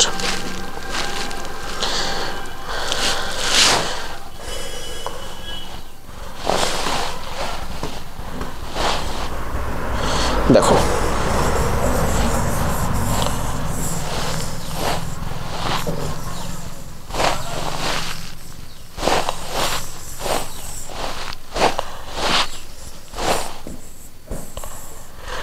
প্রথম দিকে আমাদের পৃথিবীর আকৃতি এমন ছিল। ঠিক আছে, প্রথম দিকে আমাদের পৃথিবীর আকৃতি এমন ছিল। এই যে ল্যান্ডটা যে আছে, এই এত বৃহৎ যে ল্যান্ড আছে, এটা ছিল পৃথিবীর মহাদেশগুলো এইভাবে একসাথে যুক্ত ছিল একটা সময়। এটাকে আমরা কি বলি? এই ল্যান্ডটার নাম হচ্ছে প্যানজিয়া। এটার নাম কি? প্যানজিয়া। এবং এটা চারিদিক দিয়ে কি ছিল? এটা চারিদিক দিয়ে একটা মহাসমুদ্র ছিল। তার নাম কি ছিল? তার নাম ছিল হচ্ছে প্যান্থালাসা। তার নাম কি ছিল?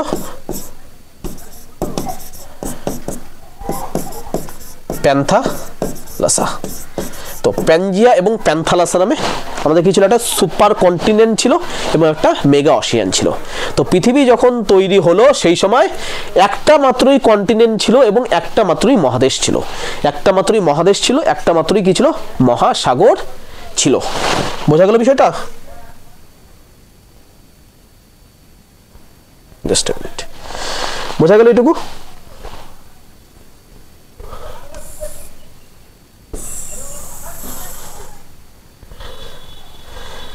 বোঝা গেল?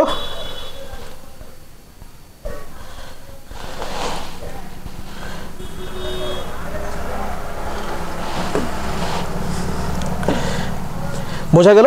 এটা প্রথম দিকে আমাদের পৃথিবী ছিল। তার পরবর্তীকালে কি হলো?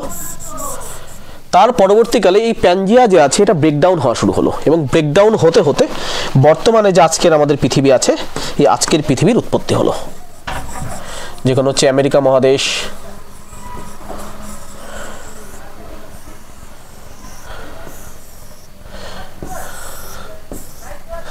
ঠিক আছে, আমেরিকা মহাদেশ ছিল, আছে,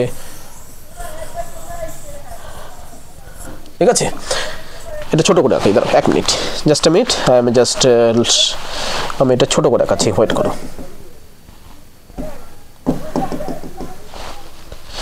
ছোট করে রাখলে বেটার বুঝতে পারবে জিনিসটা, ছোট করে রেখে দিই, দাঁড়াও।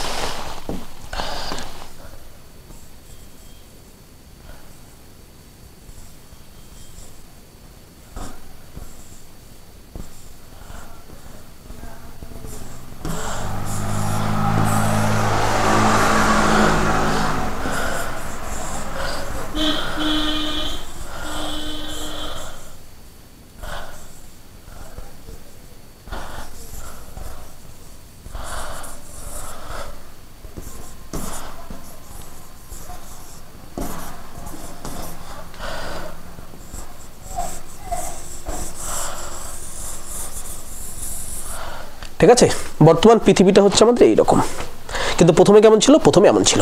এখন পৃথিবী এই জায়গা থেকে এই রকম পরিস্থিতি কি করে আসলো? আগে একটাই ওশিয়ান ছিল, তার নাম কি ছিল? তার নাম ছিল হচ্ছে প্যান্থালাসা। এখন আমাদের কটা ওশিয়ান? এখানে আমাদের 5টা ওশিয়ান, এখানে 5টা ওশিয়ান এবং 7টা কন্টিনেন্টস। আগে কয়টা কন্টিনেন্ট ছিল? একটা কন্টিনেন্ট ছিল। এই একটা কন্টিনেন্টস থেকে 7টা কন্টিনেন্টস কি করে হলো এটা আমরা দেখব কয়েকটা থিওরির মাধ্যমে, ঠিক আছে, কয়েকটা থিওরির মাধ্যমে এটা আমরা দেখার চেষ্টা করব। থিওরিগুলোর নাম কি কি ওগুলো আজকে করাবো না, ঠিক আছে, নিশ্চয়ই, আমি স্টিল লিখে দিচ্ছি, তোমাদের আন্ডারস্ট্যান্ডিংটা বেটার হবে আমি যেভাবে বলছি। একটা আমার হচ্ছে কন্টিনেন্টাল ডিপ থিওরি, তোমরা পড়েছো হয়তো অ্যালফ্রেড ওয়াগনারের continental drift theory. 2 number sea floor spreading theory, ঠিক আছে। 3 নাম্বার কনভেকশন কারেন্ট থিওরি এবং 4 নাম্বার প্লেট টেকটনিক থিওরি। বোঝা গেল? এই 4টা থিওরি আমাদের করতে হবে, এই 4টা থিওরি আমাদের করতে হবে ঠিকঠাক বুঝতে গেলে যে পৃথিবী এই পর্যায় থেকে এই পর্যায়ে কি করে আসলো, ঠিক আছে, ঠিক আছে, বোঝা গেল টিয়া? এখন টিয়ার প্রশ্ন, টিয়া এটুকুর মধ্যে আশা করি কোনো ডাউট নেই। টিয়ার প্রশ্ন এখন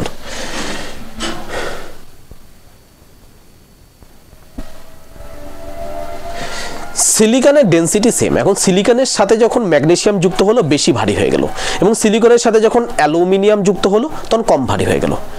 সম্পূর্ণ ক্রাস্টে সিলিকন আমরা দেখতে পারবো, সম্পূর্ণ ক্রাস্টেই সিলিকন আছে এবং তার মধ্যে উপরের দিকটা যে আপার ক্রাস্ট আছে যেটাকে শিয়াল বলি সেখানে সিলিকনের সাথে অ্যালুমিনিয়াম আছে।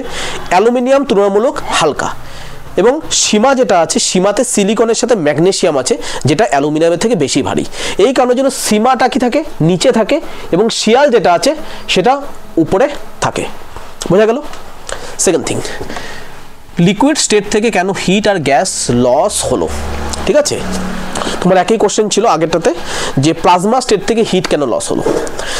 যখন কোনো একটা বস্তু, সাপোজ তুমি যদি একটা হচ্ছে জল নাও, ঠিক আছে, তুমি জল নিলে, গরম জল নিলে, ঠিক আছে, গরম জল নিলে, তুমি হচ্ছে একটা কড়াই গরম জল নিলে, এখন গরম জলটা তুমি হচ্ছে বাইরে রেখে দাও, তুমি দেখবে গরম জলটা ধীরে ধীরে ধীরে ধীরে ঠান্ডা হয়ে যাচ্ছে। কিভাবে? গরম জলটা হিট লস করছে। এই যে সিস্টেম আছে এর জন্যই হলো, ঠিক আছে।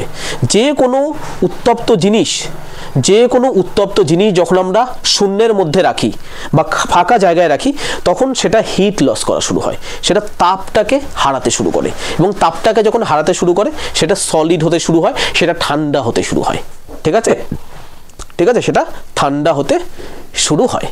এবং একইভাবে যখন হিটটা লস হচ্ছিল হিটের সাথে সাথে তাপের সাথে সাথেও কিছু গ্যাসও উড়ে উড়ে যাচ্ছিল, ঠিক আছে, সেই গ্যাসও সেই তাপের সাথে সাথে বেরিয়ে যাচ্ছিল, ঠিক আছে। এটার জন্য স্পেসিফিক কোনো এক্সপ্লেনেশন নেই, এটা বুঝলেই হবে। ওকে, বোঝা গেল টিয়া? বোঝা গেল?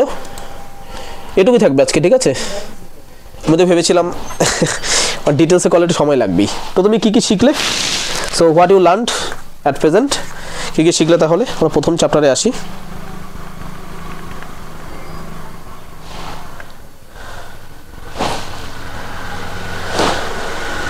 এক মিনিট, আমি তাহলে প্রথম থেকে আবার আলোচনা করে দিচ্ছি আমরা কী কী শিখেছি। তো আমরা বলেছিলাম যে অরিজিন অফ দ্য আর্থ করব, ইন্টেরিয়র অফ দ্য আর্থ করব এবং হচ্ছে জিওম্যাগনেটিজম করব। ইন্টেরিয়র অফ দ্য আর্থ এবং জিওম্যাগনেটিজম অন্য ক্লাস নেব। আজকে আমরা অরিজিন অফ দ্য আর্থ, পৃথিবী কী করে উৎপত্তি হলো সেটা বুঝে গেলাম। ইন্টেরিয়রটা কেমন হালকা করে আইডিয়া নিয়েছি, এটা আরও ডিটেলস আমাদের জানতে হবে, ঠিক আছে। তো এই দুটো আমাদের বাকি আছে, ঠিক আছে, এটাও হয়নি, ঠিক আছে। তো অরিজিন অফ দ্য আর্থ আমাদের হয়ে গেল।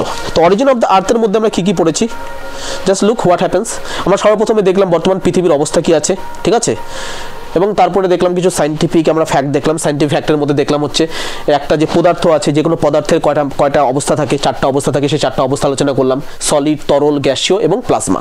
তো যত তাপ দিব সেটা হচ্ছে সলিড থেকে তরল হবে, গ্যাসীয় হবে, প্লাজমা স্টেট হবে। এবং যত তাপ হচ্ছে আমরা শুষে নেব, যত ঠান্ডা করব তখন প্লাজমা থেকে গ্যাসীয় হবে, তরল হবে এবং সলিড হবে।